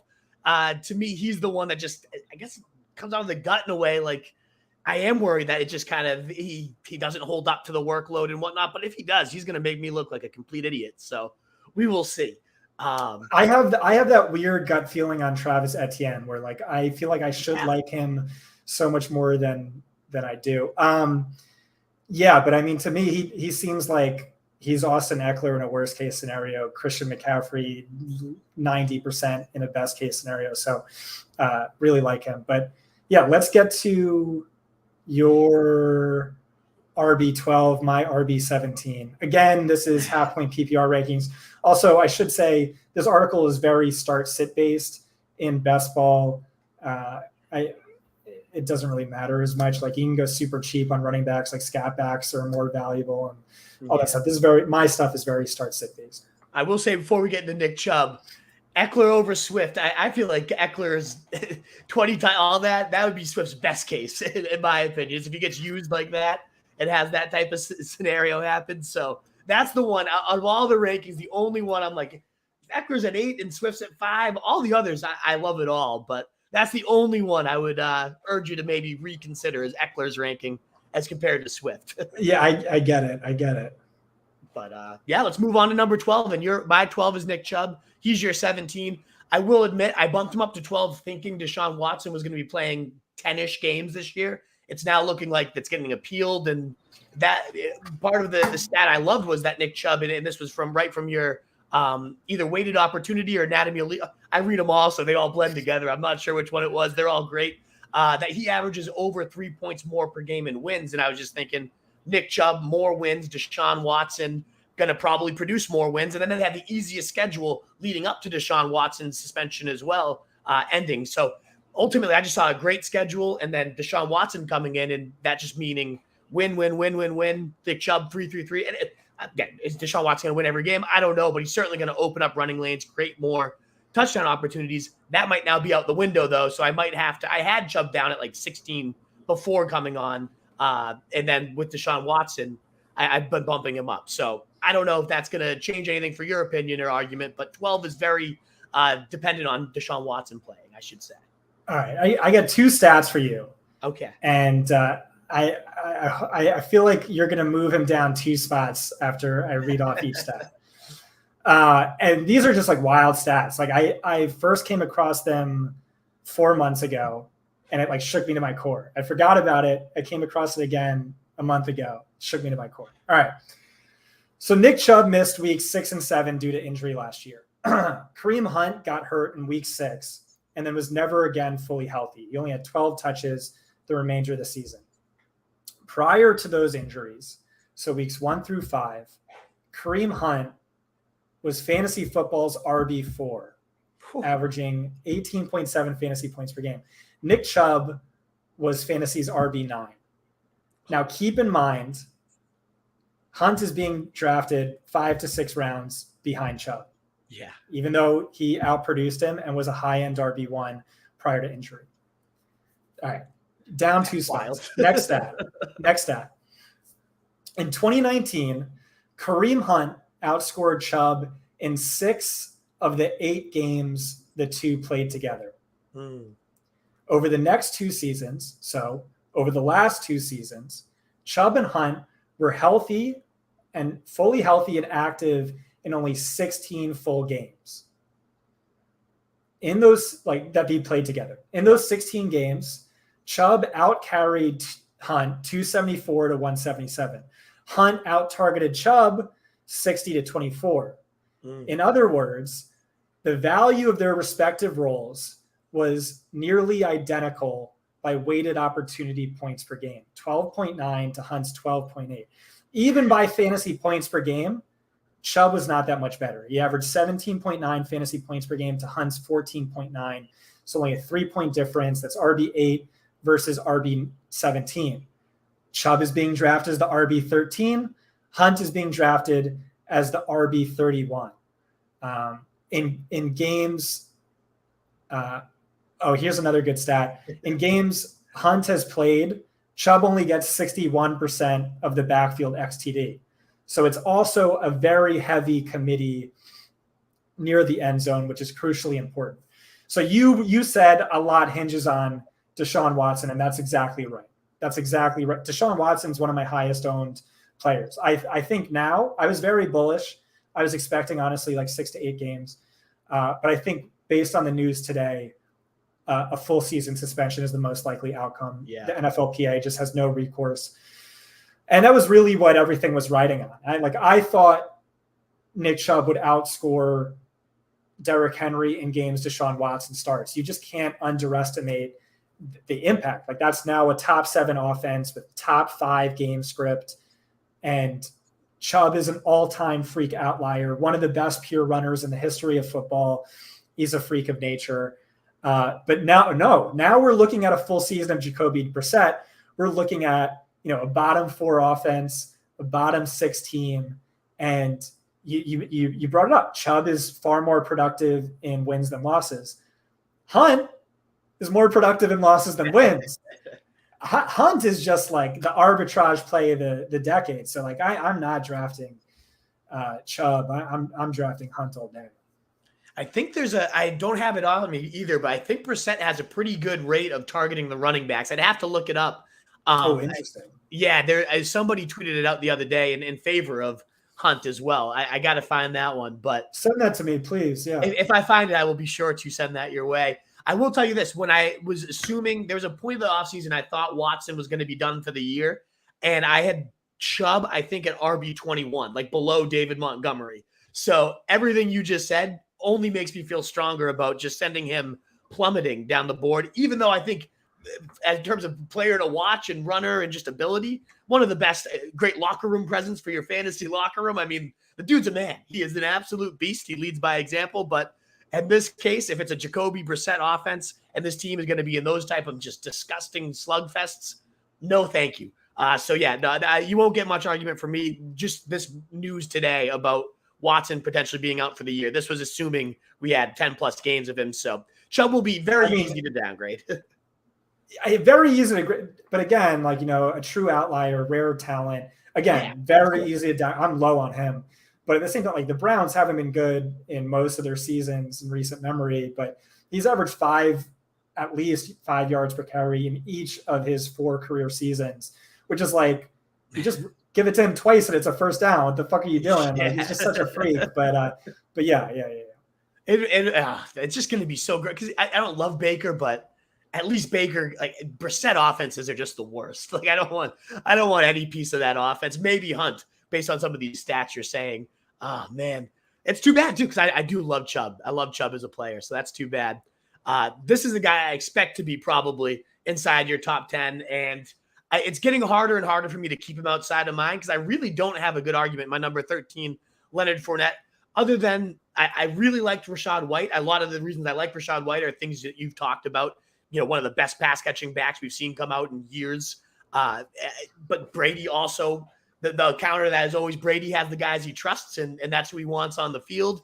And it seems like that's going to be Leonard Fournette. Well, Leonard Fournette's fat. He's not going to be, Brady's going to be mad at him. He's going to push him out. Well, he's already lost the weight now. And every kind of argument I would probably make to be against Fournette, I really just don't see it being very valid. So I would rather you just kind of go in and rave about why Leonard Fournette's amazing, unless I'm wrong and that's not the guy you're in love with. But I've read your stuff and I'm pretty sure you're absolutely in love with him. Yeah, he's my RB7, and I particularly like contrasting him to Austin Ekeler. Austin Ekeler is RB3 by ADP. Fournette is RB11. And so, like I said, I think Ekeler sees less work. I think he is due for a regression. I think it was like a best ever year for him where everything that could go right did go right. I mean, again, there's a lot of outs. He's amazing. The offense is amazing. But so last year, he finished with the RB3, 21.5 fantasy points per game. Fournette finishes the RB4. But again, Ekeler, 21.5 fantasy points per game. Over Leonard Fournette's last 4 healthy games, he averaged 30.3 fantasy points per game. That's better than Christian McCaffrey's 2019 season. Yeah. 15.5 carries, 8 targets per game. McCaffrey had 8.9 in that season. Over Leonard Fournette's last 6 healthy games, 25.3 fantasy points per game, 7.8 targets per game. Over his last 11 full healthy games, 22.2 fantasy points per game. And again, Austin Ekeler, best ever season, 21.5. Leonard Fournette's last 18 healthy games, 20 fantasy points per game, so only 1.5 off of Ekeler, his last 18. And keep in mind, like, volume was trending better and better as the season went on, but also just better than Eckler's volume last year by snap share, weighted opportunity, XFP, anything on a market share basis. And keep in mind, I kept saying last healthy games. I removed one game from that sample. It was the game against the Saints where he got hurt on the second drive of the third quarter. The Buccaneers got shut out. He was on pace for 17 carries and 13 targets. Like, arguably that game makes him look even better. But again, like, you do have to contrast him to Ekeler, and like Ekeler has things working in his advantage. It's like, even if Spiller's awesome, I don't think he is. I think Rachaad White is drastically better than Spiller. Mm-hmm. Ekeler is so good that he's going to command this role no matter what. Like, he's a lock for 150 carries, 70 targets, something along those lines, no matter what, because he is that good. Fournette, you could argue, is far more just merely a product of his environment and role. Mm-hmm. I think he's been amazing with the Buccaneers, but I mean, this is the same guy who the Jaguars couldn't trade for anything. They cut him for cheap, and no one in the NFL really gave a fuck. And then James Robinson just came out on fewer touches and was more productive than he was the previous season. So there's like the risk there that he's just a product of his role. He's not that good. Rachaad White, I love him. Maybe Rachaad White is like better. But at the end of the day, it's just like hard to lose sight of this like drool-inducing role and upside. And you know, again, like it's going to be hard for a rookie running back to earn Tom Brady's trust and things of that nature. So at the end of the day, RB7, and that's where I'm at. Yeah, I don't again have much argument against it. My one concern is exactly what you outlined at the end there. We're betting more on the role than the talent of the player, even though he has looked, especially playoff when he just looks unstoppable, an absolute monster. But Rachaad White is, I think, really, really good. So if there does become a scenario where Fournette twists his ankle or something of that nature and they get Rachaad White in there, I could see him taking this role and just being that much better than Lenny because the role is so valuable. He's just a better player. Maybe he is, maybe he's not. It's all hypothetical. The other concern, too, is the fact that the running back coach complaining about Fournette ad-libbing and that gets him in trouble being in the wrong place at the wrong time. It matters what Brady thinks and not this running back coach. So if Brady trusts him and that's what Brady wants. Who's the real coach? Exactly. But there is just like little tea leaves that suggest, what if the receiving role, they made those comments pre-draft, then they draft the best receiving back in the entire college crop here. What if that just Rachaad White does earn that role because so much of the value is the fact that he saw the fourth most targets, was in on 80% of the snaps. If this becomes an early down versus a third down now coming in, as the Patriots used to operate, that would be a huge ding on Fournette. So that's my one concern is the targets don't exactly translate over because of how good Rachaad White is. But I guess we have to believe that when we see it. I mean, that's just the risk. Like it's real. It's just, I watched that presser. They said he was just simply the best player on the board. They didn't feel this was a position of need. He's going to start low on the totem pole. We'll see what happens. We're bullish in the long term, but we love Leonard Fournette, blah, blah, blah. But I mean, he would have been the best player on my board. I think that's a good player. Yeah. So that's the concern. Yeah. And for what's left, we should say it's really hard to get Lenny off the field because of the connection him and Brady have. So, until otherwise, I do think at least to start the year, we're going to get that workhorse Fournette. He's going to be a beast. And maybe he just never gives up the reins and we don't really hear of Rachaad White for another year or two. But The other thing is Pro Bowl left guard Ali Marpet retired. Ryan Jensen seriously hurt, potentially out for the full year. Alex Kappa left in free agency. So that's the left guard, center, and right guard. And Tom Brady has always seriously struggled against interior pressure. Mm-hmm. Even in 2020, when only Marpet missed 3 games, but I think Jensen was actually also hurt as well and just playing through injury. Points per game dropped by 25%. Interceptions per game doubled. Sacks per game rose by 28%. So I think the offensive line is going to be much worse for Fournette. The only thing to argue back against that is like Tom Brady targets running backs more than any other quarterback. He's a Hall of Fame, the greatest quarterback ever. They're favorites to make the Super Bowl in the NFC and like blah, blah, blah. But yeah, RB7 after just weighing all this, but it's a lot to weigh. Yeah. And you mentioned too, the reason I would flip-flop those is like Ekeler is guaranteed those 80 to 90 targets, whereas I think we got, Fournette, if he gets them, well, yeah, definitely be more valuable because of the early stuff to go with it and the role, the offense, all that. But I just know Eckler's a lock for those highly, highly valuable targets. So that's why I personally, I might flip them. Yeah. I don't know, that to me, it just feels a little bit safer, but I can't blame you because those stats you cited about 30 points game more than McCaffrey. I mean, that is just, it's crazy. That role is just insane. And it's weird. Everyone forgot about it. It seems like he's. Yeah. I mean, I certainly at running back 13. Like I certainly forgot about it. Yeah. Usually a guy who averages 30 over his last 4, 25 over his last 6, like that. You only get that early round 1. So yeah, that's what I keep coming back to. But yeah, absolutely. So the last two in my kind of like early round 2 or like early round 3, late round 2 tier. And yeah, Chubb's getting bumped out of there. So I'm going to kind of get rid of him. You only kind of further convince me why I need to do that. But I have James Conner, then Javonte Williams rounding out this tier. I know the regression argument, and that's probably what you're going to have for Conner. I fully get it.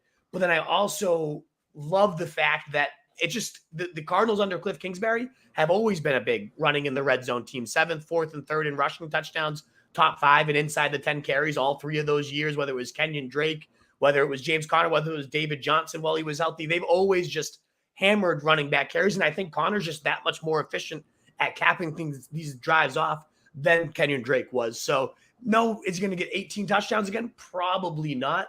But then you balance that out with the receiving bump he got when there was no Chase Edmonds, 5.4 targets per game. I love your guy, Jake Tribby, one of my favorite follows. I appreciate that. He had a great one in the 5 games without Chase Edmonds. 20.7 half PPR points per game. It was actually over 23 fantasy points per game if you do PPR, which was more than Jonathan Taylor. 20.8 touches per game, 5.4 targets, and 100% of the backfield goal line carries. Obviously, Edmonds is gone. Yes, they have Darrell Williams there, but it's like a veteran minimum contract. Benjamin can fuck off. He's not going to ever be a thing. So I really like Connor. I know I'm higher on him than a lot of people. What's your take on Connor this year? Yeah, I kind of hate him. I kind of just hate him. So he is a massive touchdown regression candidate. And I wrote that up, but I've started to walk it back just a little bit because, I mean, on one hand, I do think volume declines. Kyler Murray had 11 rushing touchdowns in 2020 and then only 5. So I think that regresses. Good point.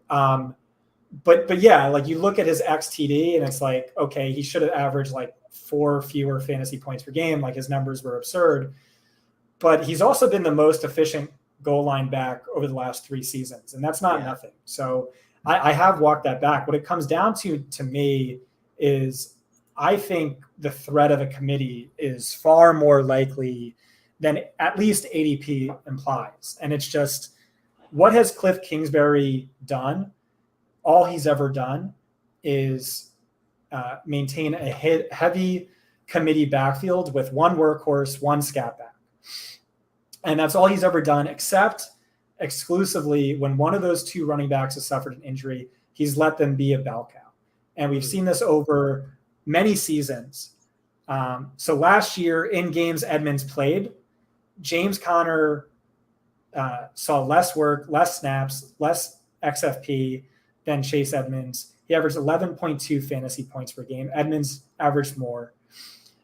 When Edmonds returned for the playoffs following injury, he immediately outsnapped Connor 52% to 25%.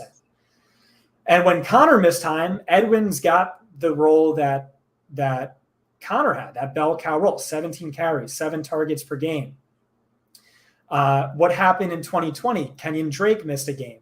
Edmonds played on 96% of the snaps, saw 25 carries, 3 targets. In week 7 of 2019, David Johnson got hurt. Drake wasn't yet on the team. Edmonds totaled 35 fantasy points on 27 carries, 4 targets. That next week, Edmonds suffered an in-game injury, but he played on 90% of the snaps up to that point. He does what I think the Saints have always done. You lose one guy, okay, now you have a bell cow, but we want a committee approach.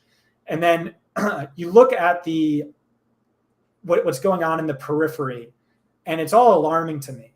Because remember, last year, I had a lot of Connor. I don't know why. I didn't really write him up persuasively, but I just kept grabbing him, luckily. But he was deader than dirt. People were like, he's the most injury-prone player in football. He was unproductive and inefficient last season, and Cliff Kingsbury always employs a committee backfield. What happened last year? He ranked 22nd in yards from scrimmage per game. Touchdowns were really doing the heavy lifting. He ranked in between Edmonds and Duke Johnson in yards per scrimmage. He ranked dead last in yards per carry among all running backs with at least 200 carries. And you know what? He probably still is the most injury-prone player in football, but it's not at all priced into ADP. Where I can go wrong with this is the contract. He's the 11th highest paid running back in the NFL. I could be underrating his talents. When he's healthy, minus that 2020 season, he's always been an easy RB1. He's a very underrated pass catcher, but I'm fading him. And I'm drafting Williams on that minimum contract, Benjamin, who might be a joke. But I just given his injury history, given Kingsbury's history of letting a backup become a bell cow when there's an injury and the upside that implies, that's the route I'm going. Yeah, I'm absolutely taking Darrell Williams whenever I take Connor, and typically, even when I take, if I take Connor, I'm definitely taking Darrell Williams, and even if I don't, I like Darrell Williams for all the reasons you cited. The RB2 in the Cardinals offense has been absolutely monstrous. I guess the only question I would have, I don't know if you can hear me from. I can hear you. Okay, cool. Is who would that scat back be? Because the contract you mentioned, and then the fact that Connor was the number 3 graded receiving running back of PFF. He caught 37 of 39 targets. He was their highest graded pass blocking running back as well. I don't see them necessarily taking him out of those downs. I still see him getting all of those goal line carries. Maybe he gets a little bit of a breather on early down work from Darrell Williams, who is a pretty good pass catcher too. I think he's going to be a monster if and when he has to fill in for Connor, just like he was for CEH last year. But that's how I attack it. I love a round 3 James Conner. He's going at the end of round 3. I love the fact that he could average 20 points per game. I can get him there, assuming Kamara's gone, of course. And then I go Darrell Williams. I kind of treat it like a lot. You cited the Saints. I almost treat it as a Saints light, where I can do Connor, Darrell Williams for cheap and just kind of lock up the backfield, because I really do think Connor's going to be very productive and kind of shake those committee ways, given he's the best receiving option they have with Edmonds gone. That's my opinion. Who do you see kind of taking the scat back role from him?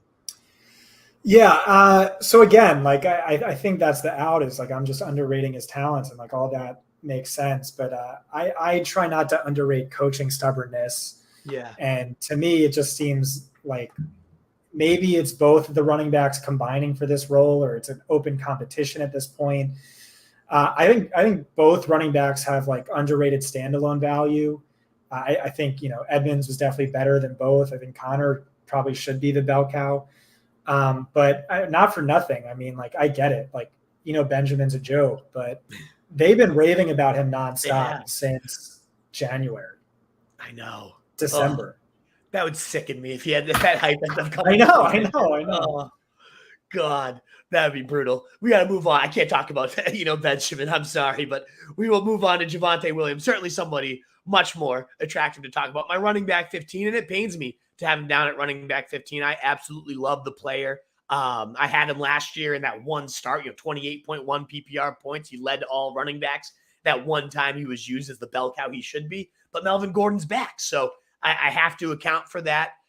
If for whatever reason we get a 70% Javonte Williams, I've seen a lot of the popular tweet these days seems to be, if anyone's going to be Jonathan Taylor, it's Javonte Williams. And I can get that because, he's that talented. And if he got the uptick in work, then yeah, he would crush it. But ultimately, I just don't see that happening with them forcing Gordon back here. So what's your take on this Broncos situation? Because it could be with Russell Wilson there. There's a ton of upside for this whole offense, including the backfield. What's your kind of take on it? Yeah, that's basically exactly what I said. Is he reminds me of the 2021 Jonathan Taylor, but that's not necessarily a good thing. It's what happened last year. Every beat was saying he's going to have 50% of the snaps, and that's exactly what we saw for the first 6 weeks of the season. And then Frank Reich came to his senses, but it might still be the same thing with Javonte, where it's 50-50. Like, you're just hoping talent wins out as it should, but it might not. It doesn't always. And last year in the games both played, the split was 52-48 in Melvin Gordon's favor. Like, it was weird. Gordon was better by a lot of key stats, but by the stat that matters most to me, Javonte was extremely elite. He ranked top 5 in PFF history in missed tackles forced per touch. And then in college, he had the best ever PFF college season by the same stat. Like, that stat matters so much to me. I think he's so good. We know what his upside is. In that one game Melvin Gordon missed, he had 23 carries, 9 targets, 178 yards from scrimmage, nearly 30 fantasy points. Like you said, Russell Wilson is a massive upgrade. And you just argue it both ways. It's like, okay, RB14, if it's a committee, that's an L. He needs a 75-25 split to be RB7 by just volume. But again, remember, he's really good, and the offense will be better. Or you just say talent always rises to the top. Melvin Gordon's 29. He's not good. On that argument, you can say Nathaniel Hackett was asked, "What is this? How are you going to deploy your running backs?" He said, "I'm going to feed who's ever hot." And I said, I don't know about you, but to me, Javonte Williams looks like Anna de Armas next to Melvin Gordon's Queen Elizabeth. And I think that's true. But the argument, too, is like Nathaniel Hackett has only ever employed a disgusting committee backfield. This is the same guy who inexplicably capped Aaron Jones at 60% of the team snaps every year. And so, again, to me, it just feels like a coin flip. He's a great upside wins championships pick like Jonathan Taylor was last year. But for these concerns, he's my RB13. I don't know. Yeah, they're all fair. All the stats you highlighted there certainly illustrate the talent, the guy that deserves the role. I did see some tweets lately from the beat writer Cecil Lammy, who has typically had a pretty good pulse on. He's really good. He usually has a good sense of the Broncos, what they're going to do. And he was suggesting 70% for Javonte, that this is the Javonte show. It's not a committee. So if that is the case, then end of round 2 is going to be a steal for Javonte Williams. I am worried that Melvin Gordon actually outscored him last year. He had more.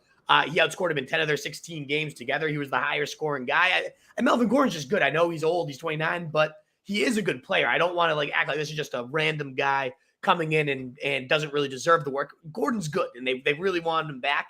But if that does end up being that 70% switch, man, that could be great. And then the thing I love about Hackett, yes, he's had some committees, but typically they've had an RB1 emerge because he loves to use those running backs so much. The quarterback passer rating to running backs, highest of anybody in a Nathaniel Hackett offense. He's never finished with fewer than 103 running back targets, top 10 in running back targets and target share in 6 of his 8 seasons. The lead pass catching RB has had 55 or 65, 90, 68, 48, 78, 68, 63, 65. So 65 or more in all but one season. So if we get, Javonte getting 65 to 70 targets, that's not a huge increase on what he had last year. I believe he was around 50 to 55, but 10, 15 more for a target, a monster that's getting those type of efficiency metrics that you said, that could go a huge way to just boosting that. And the thing I really like about just the Broncos that I think is going a little bit under the radar, I read a great Athletic article about how Hackett, when they asked, do you want to trade for Russell Wilson? Of course, he was like, fuck yeah, hell yeah, let's go. And they said, make sure you study the film. He's like, I studied the film. Trust me, I know it all. But they said, no, really go back and study it. And he said what he lasered in on was the first 6 games of 2020. And if you remember, that's when Russ was absolutely cooking. He was on pace for 61 touchdowns, hucking the air on the ball. They were throwing more on first down than any other team. And he was like, why would I ever go away from this? And that was the question everybody was asking Pete Carroll by midseason was, why are you not just continuing to ride this? So it sounds to me like he really wants to craft this offense around what they were doing with Russ when he was cooking. So for the pass catchers, for Russ, and especially for the running backs, even if it was a little bit of a committee, if that's the type of offense, I mean, Carson was even catching touchdowns after touchdowns in that offense. So I'm a lot higher on the Broncos. And now that you take out Patrick, sucks for him, great player, hate it, but it also condenses everything just a little bit more for us fantasy nerds. So, I mean, I'm all about the Broncos right now. And I didn't enter the offseason that way, but the more I've been studying them, the more I get into them. And I really think Javonte, the talent, it's just an easier bet to make at this point with all those other surrounding factors. You want to bet on good running backs. I'm pretty sure this guy is really good. Yeah, easy to do. All right, well, we're now moving into tier 5. I appreciate Barrett sent me a message for going long, but I will go wrap up all 20 if you want. Of course, I'm going to take that time to wrap up the 20 with you. I appreciate you staying on with me, talking these through. I know you said you had some guys you wanted to discuss and get a second opinion on, so I would be honored to continue going on. So it looks like there's plenty of you still out here. If you're still here and you haven't already, please consider hitting that thumbs up. Continue to help us grow. It is so appreciated, Wolfpack, and so appreciate that you've been here. If you've been here for the whole hour and 40 marathon, hopefully you've learned a ton about running backs, and we got a few more to discuss as we move to running back 16, my tier 5. These are we're entering what would have been the dead zone of last year. So I guess that's kind of a theoretical question to you is, do you feel like we are hitting a dead zone at this point? And then we could start talking about some of the names that are falling under the 2022 version of the dead zone from there. What are your thoughts, though, on this kind of tier 5 where I've got Zeke 16, Breece Hall 17, Etienne 18, Akers 19, and David Montgomery 20? I know we're going in order there, but do you have a general sense of the dead zone, and what are your thoughts on that? Yeah, I think this is the best the dead zone's looked in 4 or 5 seasons, maybe more. Again, I wrote all these words on RB is optimal in the vast majority of start-sit leagues, but maybe not this year. Not when you can get Kamara in round 3, Zeke and Etienne in round 4, Montgomery in round 5. I mean, that's really persuasive to me. Let's talk about with your first running back, who's also my next running back. I really like instances where there's a narrative on a player and it's only moving in one direction, but the counter narrative to me is just as compelling and easy to make. this is what Warren Buffett talks about. You pay a very high price in the stock market for a cheery consensus. Because of the Roto Street Journal, I'll give you a few more. Yeah. The time to buy is when there's blood in the streets, or be fearful when others are greedy and greedy when others are fearful. And that's what I'm seeing with Zeke. Yes. So since he entered the league, he's finished 3rd, 8th, 5th, 14th, and last season 15th in fantasy points per game. Obviously, those last 2 seasons were rough in comparison to his annual top 5 finishes, but he's still priced below his 4. He's the RB 16, and it's easy to come to his defense. 2 seasons ago, the Cowboys were missing Dak Prescott for over 2/3 of the season. Pollard was not significantly more efficient. Last season, Elliott played through a torn PCL in his right knee for over 75% of the season.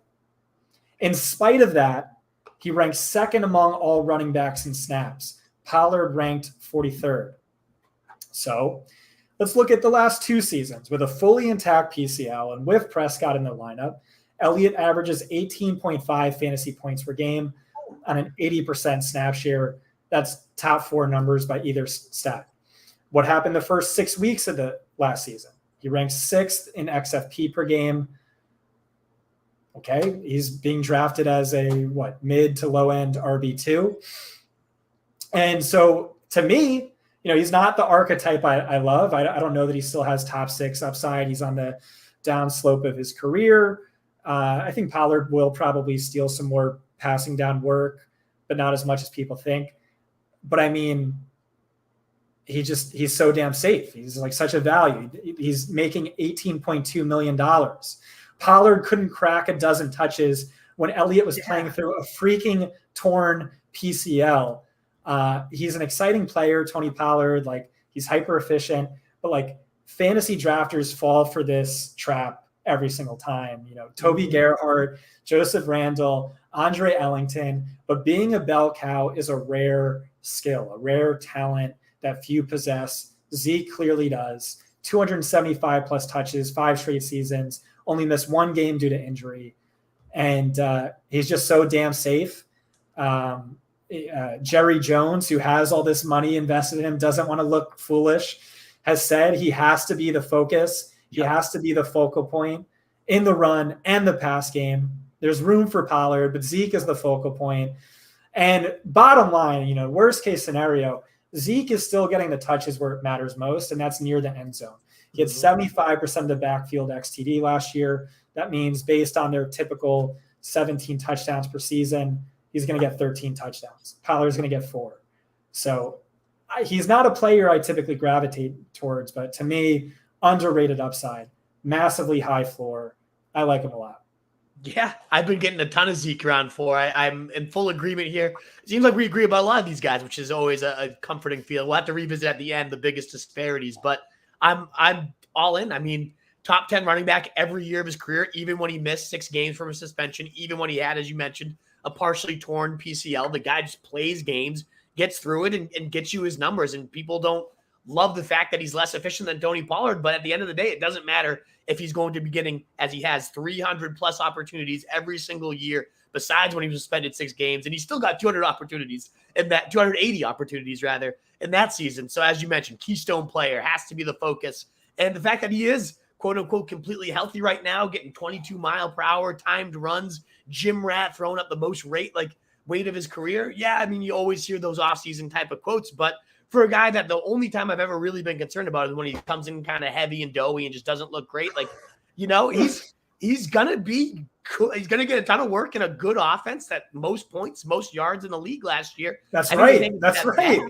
But it's going to be, even if they take a step back from that with some of these injuries and whatnot, I guess that's maybe the path for him continuing to remain a workhorse is all this hype about Pollard getting some slot snaps and receiver snaps. They might not have a choice but to do that. So that also means Zeke is still on the field. And as you always say, snaps are snaps are snaps, and that's crucial. So, I mean, great. Put Pollard on the field more. Maybe they both have great seasons, but to me, that's not going to be a bad thing for Zeke by any means. So, yeah, I'm with you. I don't understand. I get the whole be a year early instead of being a year late, but there's too much of a track record here. Again, RB6 with a torn PCL.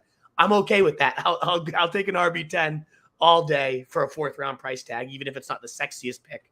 I don't get why it's not sexier, to be honest. I mean, it's a good offense and 300 touches. Like, what's wrong with that? Sign me up all day. No, I'm fully there, and I share your sentiment. The dead zone as a whole, like, I really like most of these guys that I have here in this 16 to 20 range, including Breece Hall. He's deceptively sexy, like Aubrey Plaza or someone like that. Right? Yeah, exactly. Seriously, like it is. There's definitely a little bit of sneaky sex appeal to Zeke, and just like sturdiness too. Like it's it's like a great, like, solid, wholesome with a nice sexy side to it. Like that's kind of what it is. I love it.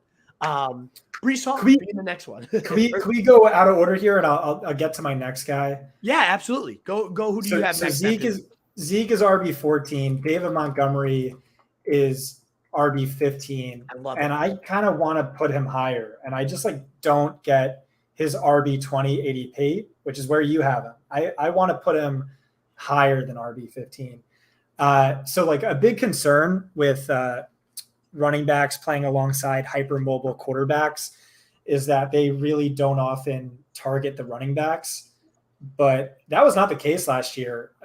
Over his last 6 games, Montgomery was the highest end bell cow. He ranked 3rd in carries, 1st in targets, 1st in XFP, 1st in XTD, 2nd in fantasy points scored, 2nd in backfield XFP percentage. That's it doesn't get any better than that. Oh. And then over his last 19 games, 18.2 carries, 4.4 targets, 17.7 XFP, 18.6 fantasy points per game, 76% snap share. Those are all top 6 numbers at worst, or would have ranked as much last year. Only Derrick Henry, Jonathan Taylor, and Austin Ekeler had more than 18.6 fantasy points per game last year. He's being drafted as the RB20. You can say Chicago's not going to be very good. Who cares? They weren't good last year. They weren't good the year before. He's a bell cow. And there's very small splits between what he averages in losses, RB10 production, and what he averages in wins, RB4 production. Are you worried about Khalil Herbert, a round 6 running back? He's Eno Benjamin tier to me. I'm not too concerned. The only concern is just regime uncertainty, which we keep coming back to. Maybe this new regime, the former pass game coordinator in Green Bay, wants to do a tandem like Aaron Jones and AJ Dillon. I've seen a lot of mediocre beat writers suggest that, but without any supporting evidence. They also drafted a scat back, and they signed a scat back, and Treston Ebner, Darrington Evans. Maybe they want to revert back to Montgomery's 2019 season, something like that, where Tariq Cohen has that pass catching role. I don't see any evidence pointing towards that. And that's the only concern. So it's why RB20? Yeah, I think more so because the reason I have him at RB20 is I'm nervous to rank him below everybody's darling, Travis Etienne, Cam Akers, Rams, all that. I don't have a good argument though. I really like Montgomery.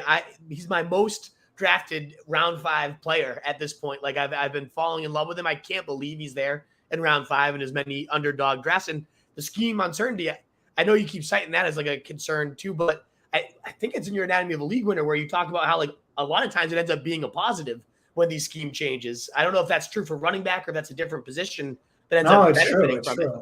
Yeah, so you can have concerns. Josh Jacobs, I think, is stuck in a disgusting Josh McDaniel style. But sometimes you never know. And a good head coach, a good offensive coordinator, which hopefully teams are hiring more good ones than bad ones these days. They give the ball to their most talented players. They're not, scheme stubbornness. They're not just we do things my way. They're adaptive, hopefully. So exactly. But that's the only concern. It's and otherwise, this is I think he could easily finish as an RB1. Yeah, those targets, those numbers, because the whole thing, the mobile quarterbacks not targeting running backs was my concern, but that number is amazing. So it makes me even higher on that. Yeah. The thing with that is I use the same argument to be high on Justin Fields, where it reminds me of sophomore Lamar Jackson, how the prior year he was in this Joe Flacco scheme that wasn't suited to his skill set. Mm. But I think like this year, they really redefined the offense to fit his skill set. And so I like Justin Fields, but like maybe that means fewer targets. But usually this balances out where the more hypermobile the quarterback, the better your ground game efficiency from these RPOs and things like that. But I don't know. It's just something I've thought about. Yeah, there's a quote that I'll share with you, though, that might balance that out as well and kind of quell any type of new coordinator concern. So Luke Getsy, the new offensive coordinator, talked about that run-heavy outside zone. I'm sure you've seen that one that was blurbed about. Always nice. Like I like a good outside zone scheme as much as the next person, getting a little more fullback action in there. But then they also, Eberflus, however you say the new head coach's name, he had a quote about using Montgomery more diverse as a receiver. So he said, we're going to stress those guys out and stretch their role, meaning can he run the whole gamut of the passing tree, which, it looks like he can. Which kind of routes is he good at? How's the timing of that? Can he beat one-on-one guys consistently? We feel like he has the skill set to do that. So I think the sky's the limit. We don't put ceilings on guys. If you do that, it's not a good way to go about it. So we always leave it open so the guy can climb all the way and go all the way up, man, go. We encourage you to do that, and we'll keep feeding you. And that's the whole process of our football team, the new Bears head coach said. So, sign me up. Can you please send me that quote? Because I went digging for hours trying to find relevant quotes. And I'll send you the link. I'll send you the quote. But, it only fits what you're kind of outlining. So now that you have some of the data to back up that he was a bell cow, he thrives as a bell cow, and now we got a coach saying we're going to use him even more diverse as a receiver. I'm bumping him up. So here's my question for you. Yeah. What was more compelling, Zeke or Montgomery? And if you're watching on YouTube, please chime in comments. I'll go back and read all them, see if you guys can help me out with my ranking. Yeah, exactly. Who do you guys think about Zeke versus Montgomery? 'Cause I like both arguments. I probably still lean Zeke just on the side of the offense being a better offense and the track record just being a little longer. First in points per game, first in yards per game. You said that. That is not insignificant. This is maybe the best offense in football with him playing with a torn PCL, with Pollard playing with a torn Liz Frank or something the last 3 games. But yeah. Exactly. That goes a long way. Chime on in. Good. I see you're messaging me some of the things you want. So awesome. I was writing a list at the end of our show sheet here, but you're already on top of it. So that's the quote. Let me send you the link. And why don't we hit, as I'm doing that, who we left off on? Breece Hall. Yeah. So let's lump Hall and Etienne in together. All right, let's do it. So according to my model, Breece Hall is almost like a Matt Forte tier prospect. Model really loved his production, really loved his athleticism. You draft a running back as high as you do. You make him the RB1 in the class. They tried to trade up for him in round 1. That typically implies you're a bell cow. And again, my model said it's a matter of when, not if. He's a bell cow. He should be a bell cow. He's really, really talented. The only problem with that is you look at the coaching staff, right? You look at Mike LaFleur, You look at his brother or his mentor, Kyle Shanahan, and they're just, ardent proponents of committee backfields. Michael Carter was also at least a little better than I think anyone could have expected, particularly on the ground. And again, I think he should be a bell cow. And it's sort of the thing where a lot of times with rookies, you're a committee for half of the season, and then you break out and you're this bell cow and you have that league winning upside in the second half when it matters most. And Hall in particular has the softest playoff schedule of any running back. And so the upside's big. Granted, maybe that means you're better off fading him in drafts and then trying to trade him mid-season when his owner gets impatient. But to me, I don't know. I kind of don't know that he is a bell cow. I think he should be, and that's the concern. And then Etienne, it's kind of the same thing. My model liked Hall more, but again, I liked Etienne more than my model. I thought he had massive upside. And there's just significantly lesser volume. He has a James Robinson with the Achilles, which scares the crap out of me. We'll get to that with Akers. Otherwise, Snoop Connor, is he someone who concerns you? He's not really someone who concerns me. You could talk about Doug Peterson's history of typically running out a committee backfield. But again, Mekhi Sargent, Raquel Armstead, he has an immediate rapport with his quarterback.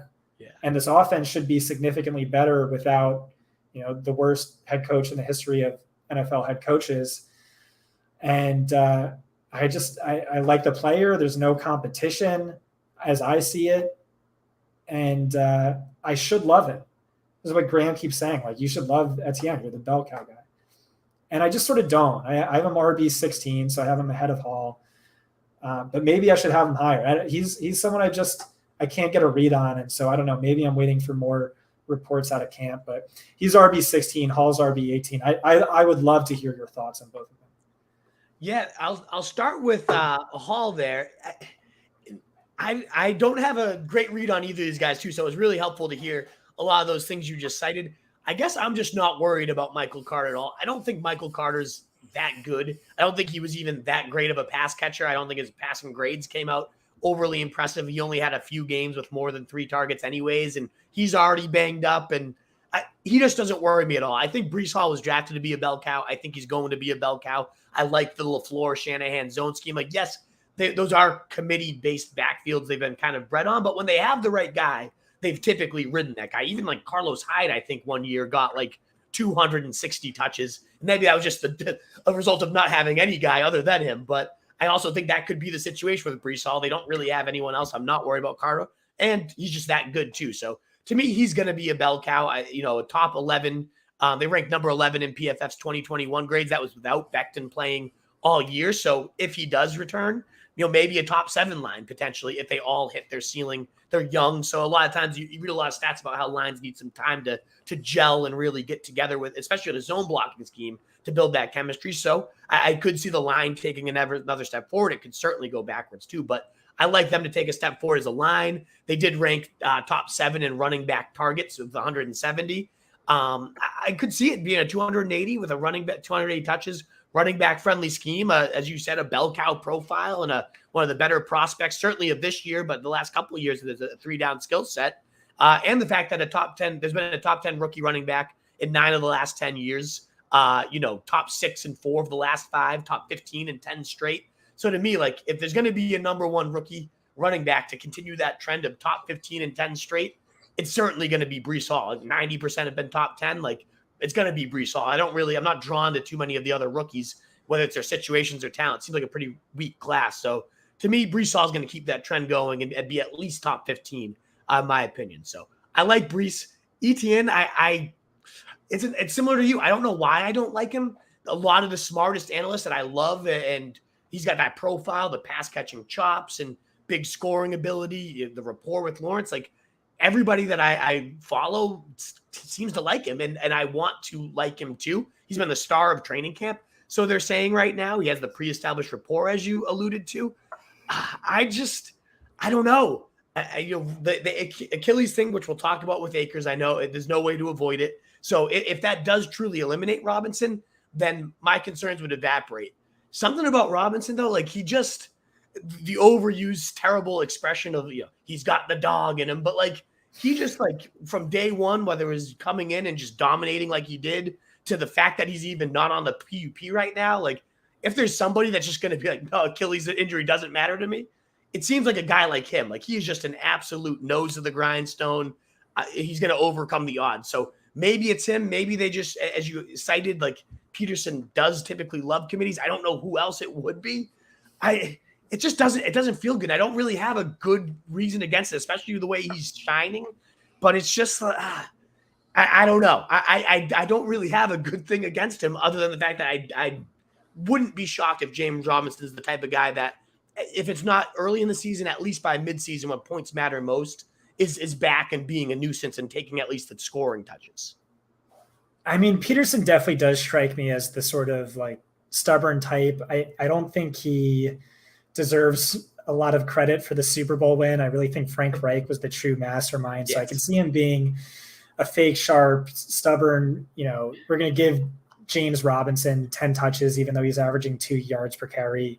It's the script, right? He also has nothing tied to Etienne. He didn't draft him. So that always, makes me a little nervous. I worry that my subconscious mind knows something my conscious mind doesn't, but I also worry it's just like a cognitive bias where I drafted a lot of Etienne last year and now, it just hurts. So like I have that stuck in the back of my mind. So I don't really know. Again, I'm going to read YouTube comments. So if you guys have any comments for me, but if I hate Cam Akers, which I do, I should hate James Robinson for the same reason and love Etienne. But let's get to your number 19 and wrap this list up. Yeah, hour 2 is where we get to the fantasy subconscious, Scott. This is where we dive into the real deeps. What does Freud have to say about running back threes and all that? Yeah, no, I love it. But no, yeah, I don't have a great reason against him. There was one other clip I did want to bring up with him. I think his name's PT Jeff Miller or Jeff Mueller, something like that. He tweeted out a video of like Etienne bursting down the sidelines. Looks explosive, looks good, but then he like zoomed in and it was a physical therapist on the way he was running and like how his feet were kind of like bow-legged. And he's like, no wonder this guy's having foot concerns when he's running this style. And it sounds like that like goes back to his college days. He's always kind of had this weird running style. And I don't know if that's something you ever unlearn or like how that works, but that's another thing that you might want to take a look at. Like, given the fact that he had a foot injury and then he has this weird, it was something at least to note. So I can send you that one too if you're interested. Please do. Yeah. So yeah, I guess that brings us to our last guy, right? Cam Akers. And I know you already said. Yeah, make your case so I can rip it apart and just know I'm going the exact opposite way with it. Yeah, and well, so it's not a statistical thing. It's really not. It's like a very gut call thing. It's going to be a harder case to make the more reports that come out about like today. Henderson is also considered an RB1 in this offense, and it's a bit more split. My only argument for Akers was going to be workload in a great offense. That Daigle stat I already cited, you might as well run it again. 94%, 95%, 86%, 71%, 90%, 48%, 83%, 93%, 100%, 71, 173. I mean, workhorse was the weekly running back touch type of style for McVay's back last year. So you look at Akers comes back and he was averaging, even though he wasn't looking great, 19.25 opportunities per game. Yes, ineffective 2.6 yards per carry, but coming off a torn Achilles, I can't hate on that. He also faced the Buccaneers, third best run D, 49ers, seventh, and Bengals fifth during there. So, all top 10 against the run. So we can't just ignore the fact that this guy's coming off an Achilles, also facing 3 top 10 run Ds, probably isn't going to look great. So to me, it was just a case of they showed what they want, in my opinion. At least that's what I thought when I had him ranked in my top 20, that they want this guy to be their horse. And last time he was 100%, we saw him go for 645 and 140 carries, 4 touchdowns across 6 games. I mean, he was looking like the next great young RB1, including those playoff games. So if he is truly 100% and they're going to feed him like this workhorse and this is going to be a top 5 offense in the league, it looks like a 20-touch explosive young back in one of the best offenses in the league. But explosive young back is obviously with a huge asterisk because he's coming off an Achilles, and very few, if any, I don't think anybody has ever come at the running back position, at least, off an Achilles and had a productive year. So huge if. They did mention it also involving him more in the passing game too, just as another thing I liked about him. But those are all the bold cases, and I know you're going to rip it to shreds, so let's hear it. Yeah, so I think the best argument for him is, like you said, Sean McVay wants a bell cow running back. That role, depending on how talented you are, is like anywhere between overall RB1 to low-end RB1. We saw that with Darrell Henderson last year prior to injury. We saw that with Cam Akers at the tail end of 2020.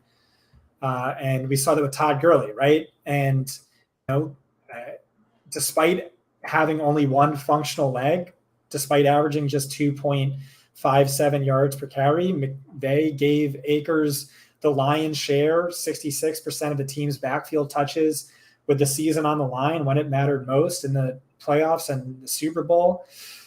And so Graham, again, he was like, hey, you're the bell cow guy. You should love Cam Akers.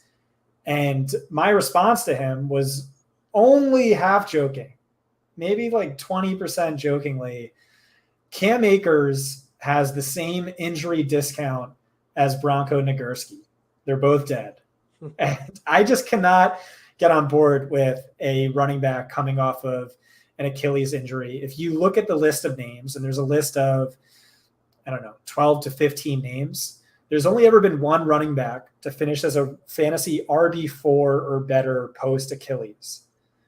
That was Mikel LaShore, who only saw 2 touches in the following season and then never played football again. So to me, just the injury risk and committee risk is way too high to justify his current ADP. And then, like you said, after I wrote this blurb, a bunch of tweets have come out where McVay is talking about this as a committee.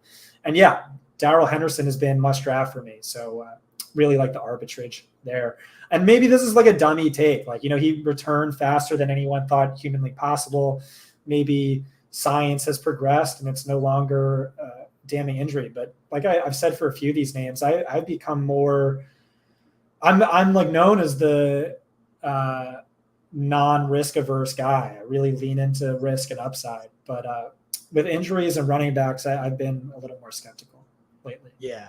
I guess my one hope is what you just kind of said there at the end. The fact that he came back in 6 months, even though he didn't look great, is a sign of a freakish ability on his part. He is younger than a lot of those running backs were. Actually, I'm looking at the list now, though. I do have a chart right here, and a lot of them were 24, 22, so they weren't.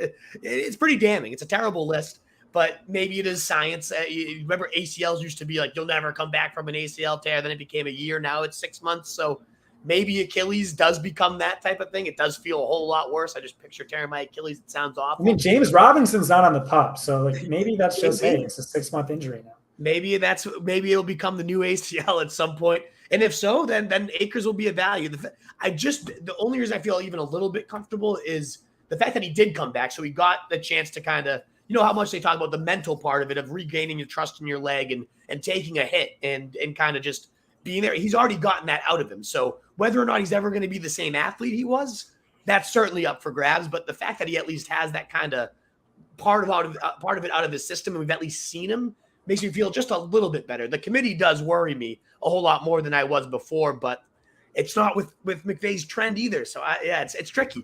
It's a really tricky one. The list is not proud for him. So who do you have in your top 20? If Akers is outside of it, who's the guy that's taken his spot for you? Oh, I have no idea. I didn't even get that far. Oh, okay. Maybe Dobbins, Dylan, Mitchell, or something. Yeah, the next guy's up. Here's a tweet that didn't go viral, but really should have. Jeff Zrebic, I'm not pronouncing that right, but he's definitely the best Ravens beat writer, tweeted out 5 hours ago. Greg Roman says he feels the running back competition is wide open. Wow. And, maybe he's talking about everyone else, but that is scary as hell. Yeah. It's super scary.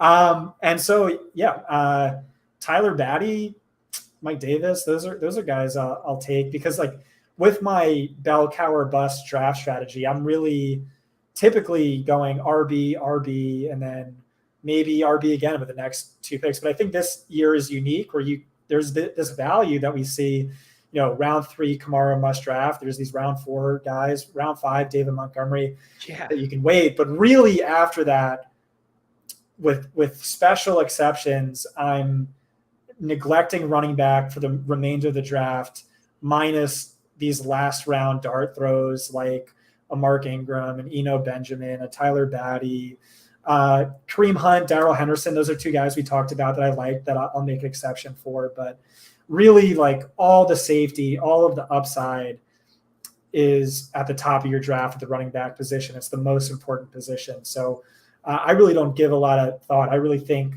the tier dies with, for me, James Conner at RB19 or Breece Hall at RB18. But really, David Montgomery at RB15, just because like he's going after all these guys and I like him more. So I don't tend to take dart throws on these committee backs. The rest of our staff loves Ramondre Stevenson, who I loved coming out. They love Kenneth Walker, and I get that. Rashad Penny can't stay healthy, and they like some other names. I probably, like, just out of stubbornness, don't want to give up on CEH. I might take him in a draft or 2, but realistically, avoiding all of the likely committee backs. Yeah, I see it 100% the same way. You know, whether Akers is in that top 20 or becomes a 19 with Montgomery, I'm going to be bumping up Montgomery after our conversation too. It just definitely helped me get a little more confidence. I don't know why I had him low, to be honest.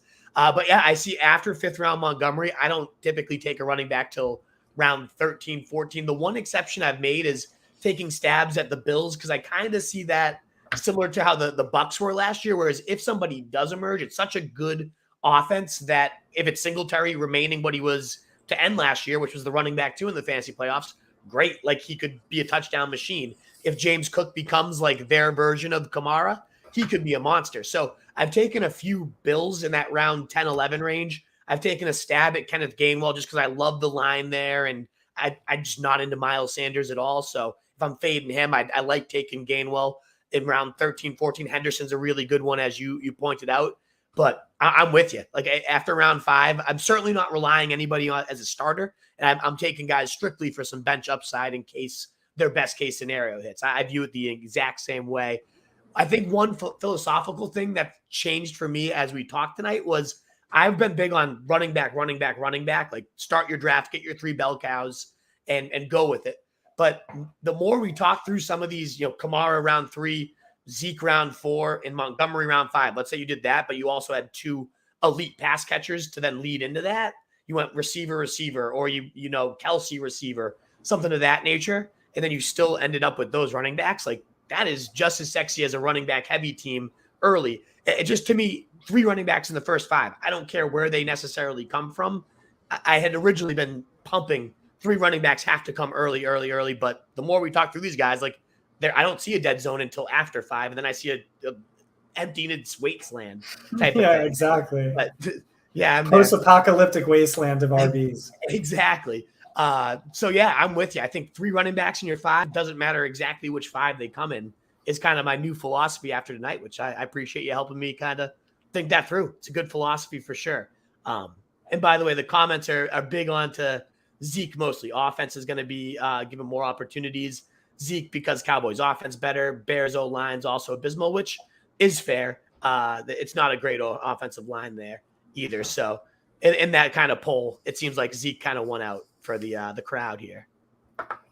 Yeah. So again, if you listen to this, even if it's not live, I'll pop in the comments tomorrow and check everything out. You'd be doing me a big favor if you told me what you found extremely compelling, what you didn't, what you agreed with, what you didn't. Guys, you're moving up or down, and that's the same thing for you, Wolf.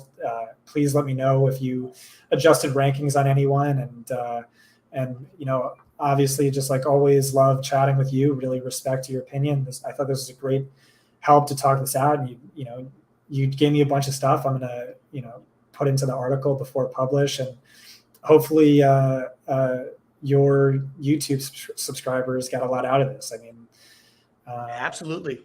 Oh man, it was a blast. The pleasure was all mine. I certainly took a ton away from our conversation as well. Thanks to you put in 2 hours 20 minutes in the midst of COVID. So it was 2 hours. That's like Zeke and his PCL. It was 2 hours and 20 minutes. I didn't think about having COVID, man. It was an absolute blast. It's been very light symptoms too. I don't want to over exaggerate having COVID. I just worried my voice would be lost, but here I am 220 in and still talking. My mom told me my voice was horrible, but hey, we made it through, Mom, if you're still listening. So yeah, my mom told me my voice is very manly and I'm a very handsome boy. And sorry, your mom's a jerk. I don't know. No, she's the nicest lady in the world. She was worried when I called her this morning. She's like, "You sound terrible." Like it was the nicest little, like she meant it so sweet. The nicest way you could tell someone their voice sounds my poor terrible. Sick baby. Exactly the place it was coming from. But no, man, this was great. As Barrett mentioned too, he's going to be checking the comments. I know this is a live, so the comments like pop up on the screen. So anybody that wants to comment in some of their takes, what they found valuable or what they think we should reconsider, do that on the post show too, because it's probably going to be a lot easier for Scott to see those, or just hit him up at Scott Barrett DFB. Is that right? Yep. You can always just tweet at him. You can tweet at me to send it to Scott because we're always chatting as well. If you have anything you'd like to send, but we held it together for 2 hours, 20 minutes. Barrett, you're the man. I really appreciate you giving me that time. I'm going to hit a couple of the questions that popped up in here.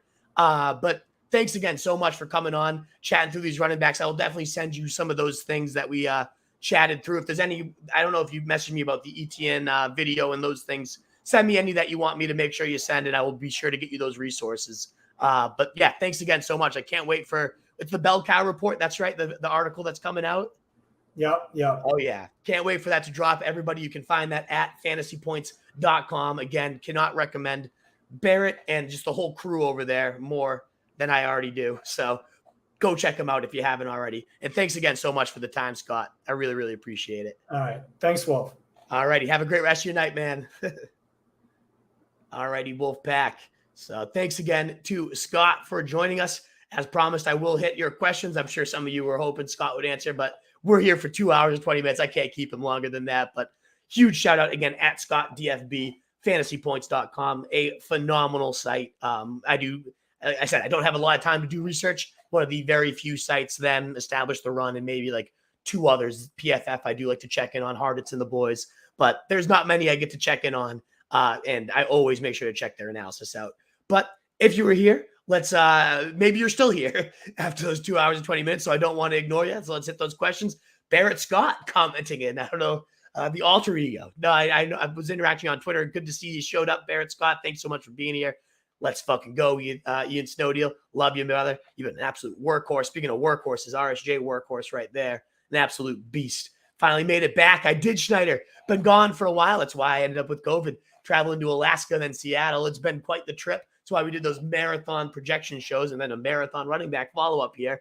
But we are back, and we won't be gone that long the rest of the summer and the season.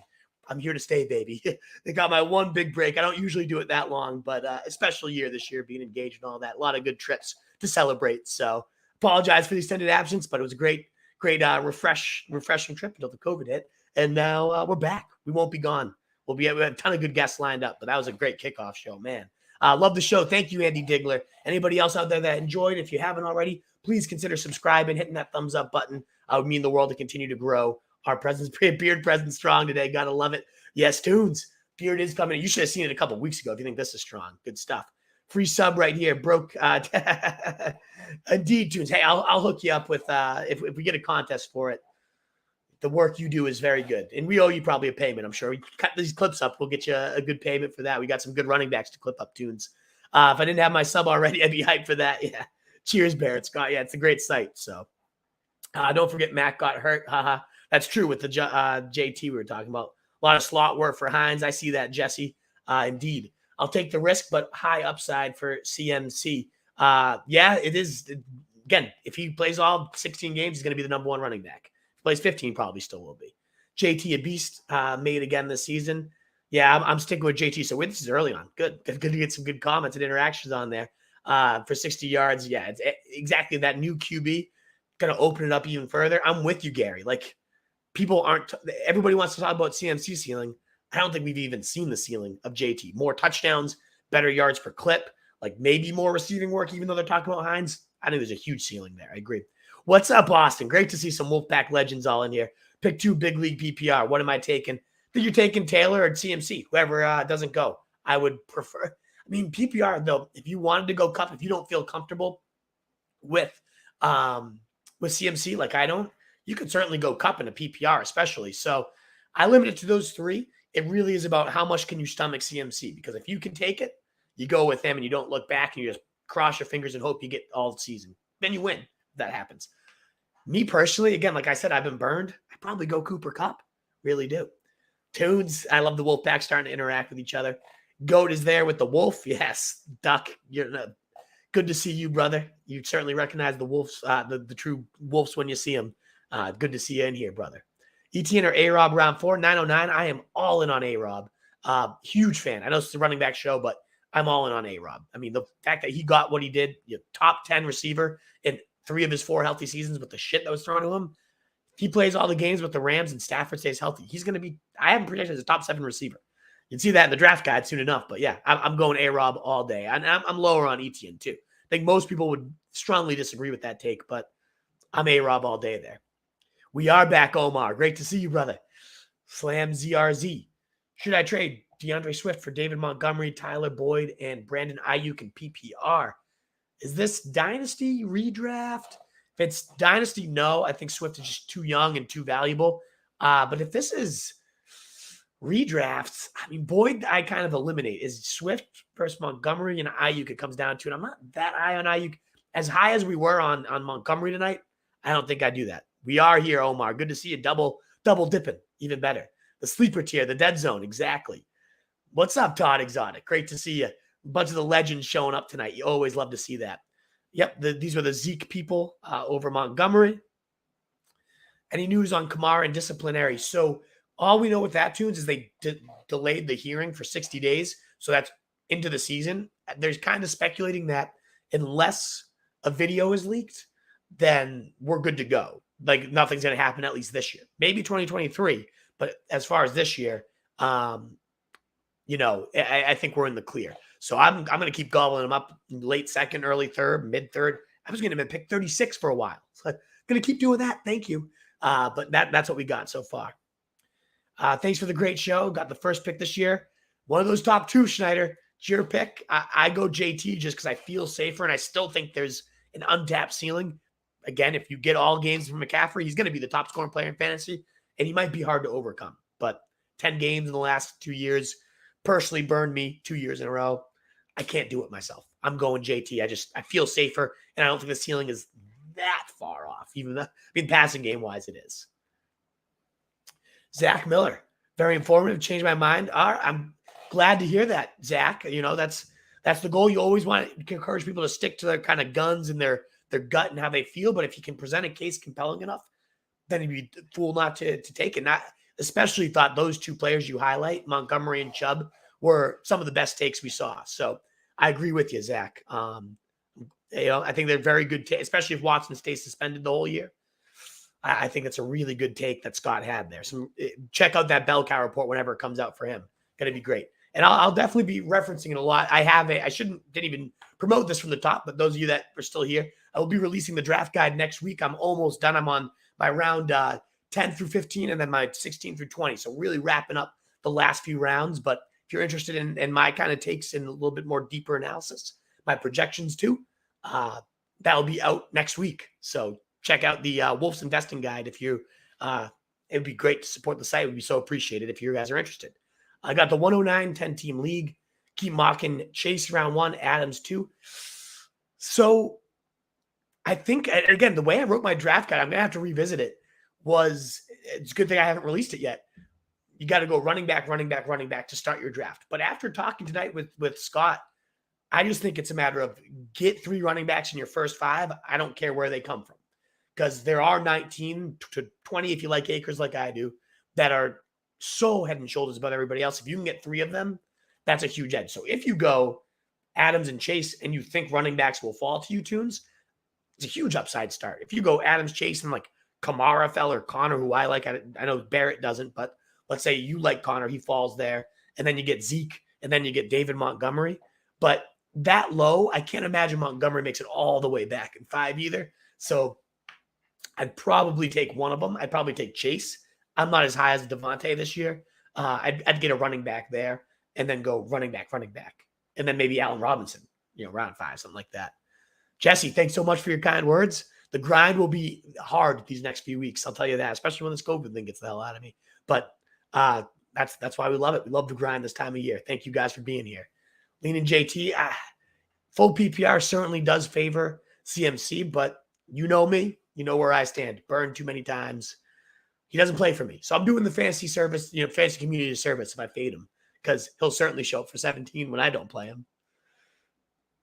Zach Mixon. Yeah, exactly, right? Like JT Light.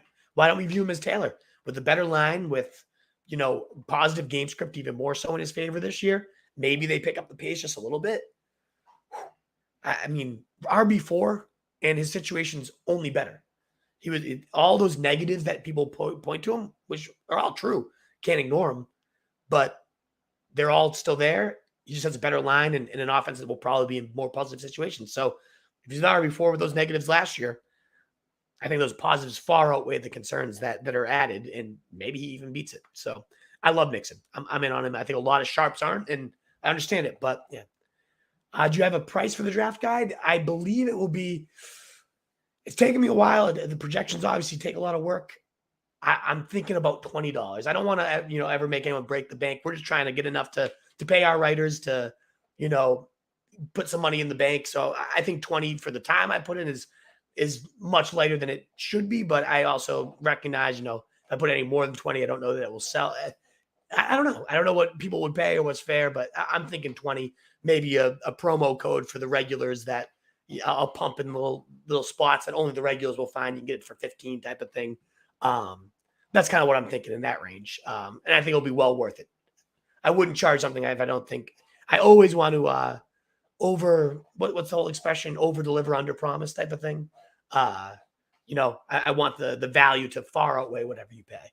And I think it will. I think $20, a couple beers at the bar would be well worth the guide. So thanks for asking, Schneider. That's my initial guess, $20. So hopefully that's not too much for you guys out there. And if it is, I'm always willing to kind of work at a discount if people don't have the 20. I just want to get out there and get read. So you can always send me DMs if it's something that doesn't work for financial. We'll figure it out. All righty, guys. Thank you so much again for those of you that were here for a 2.5 hour marathon on the running backs, the top 20 running backs. Thanks again to Scott. What an amazing guest he always is.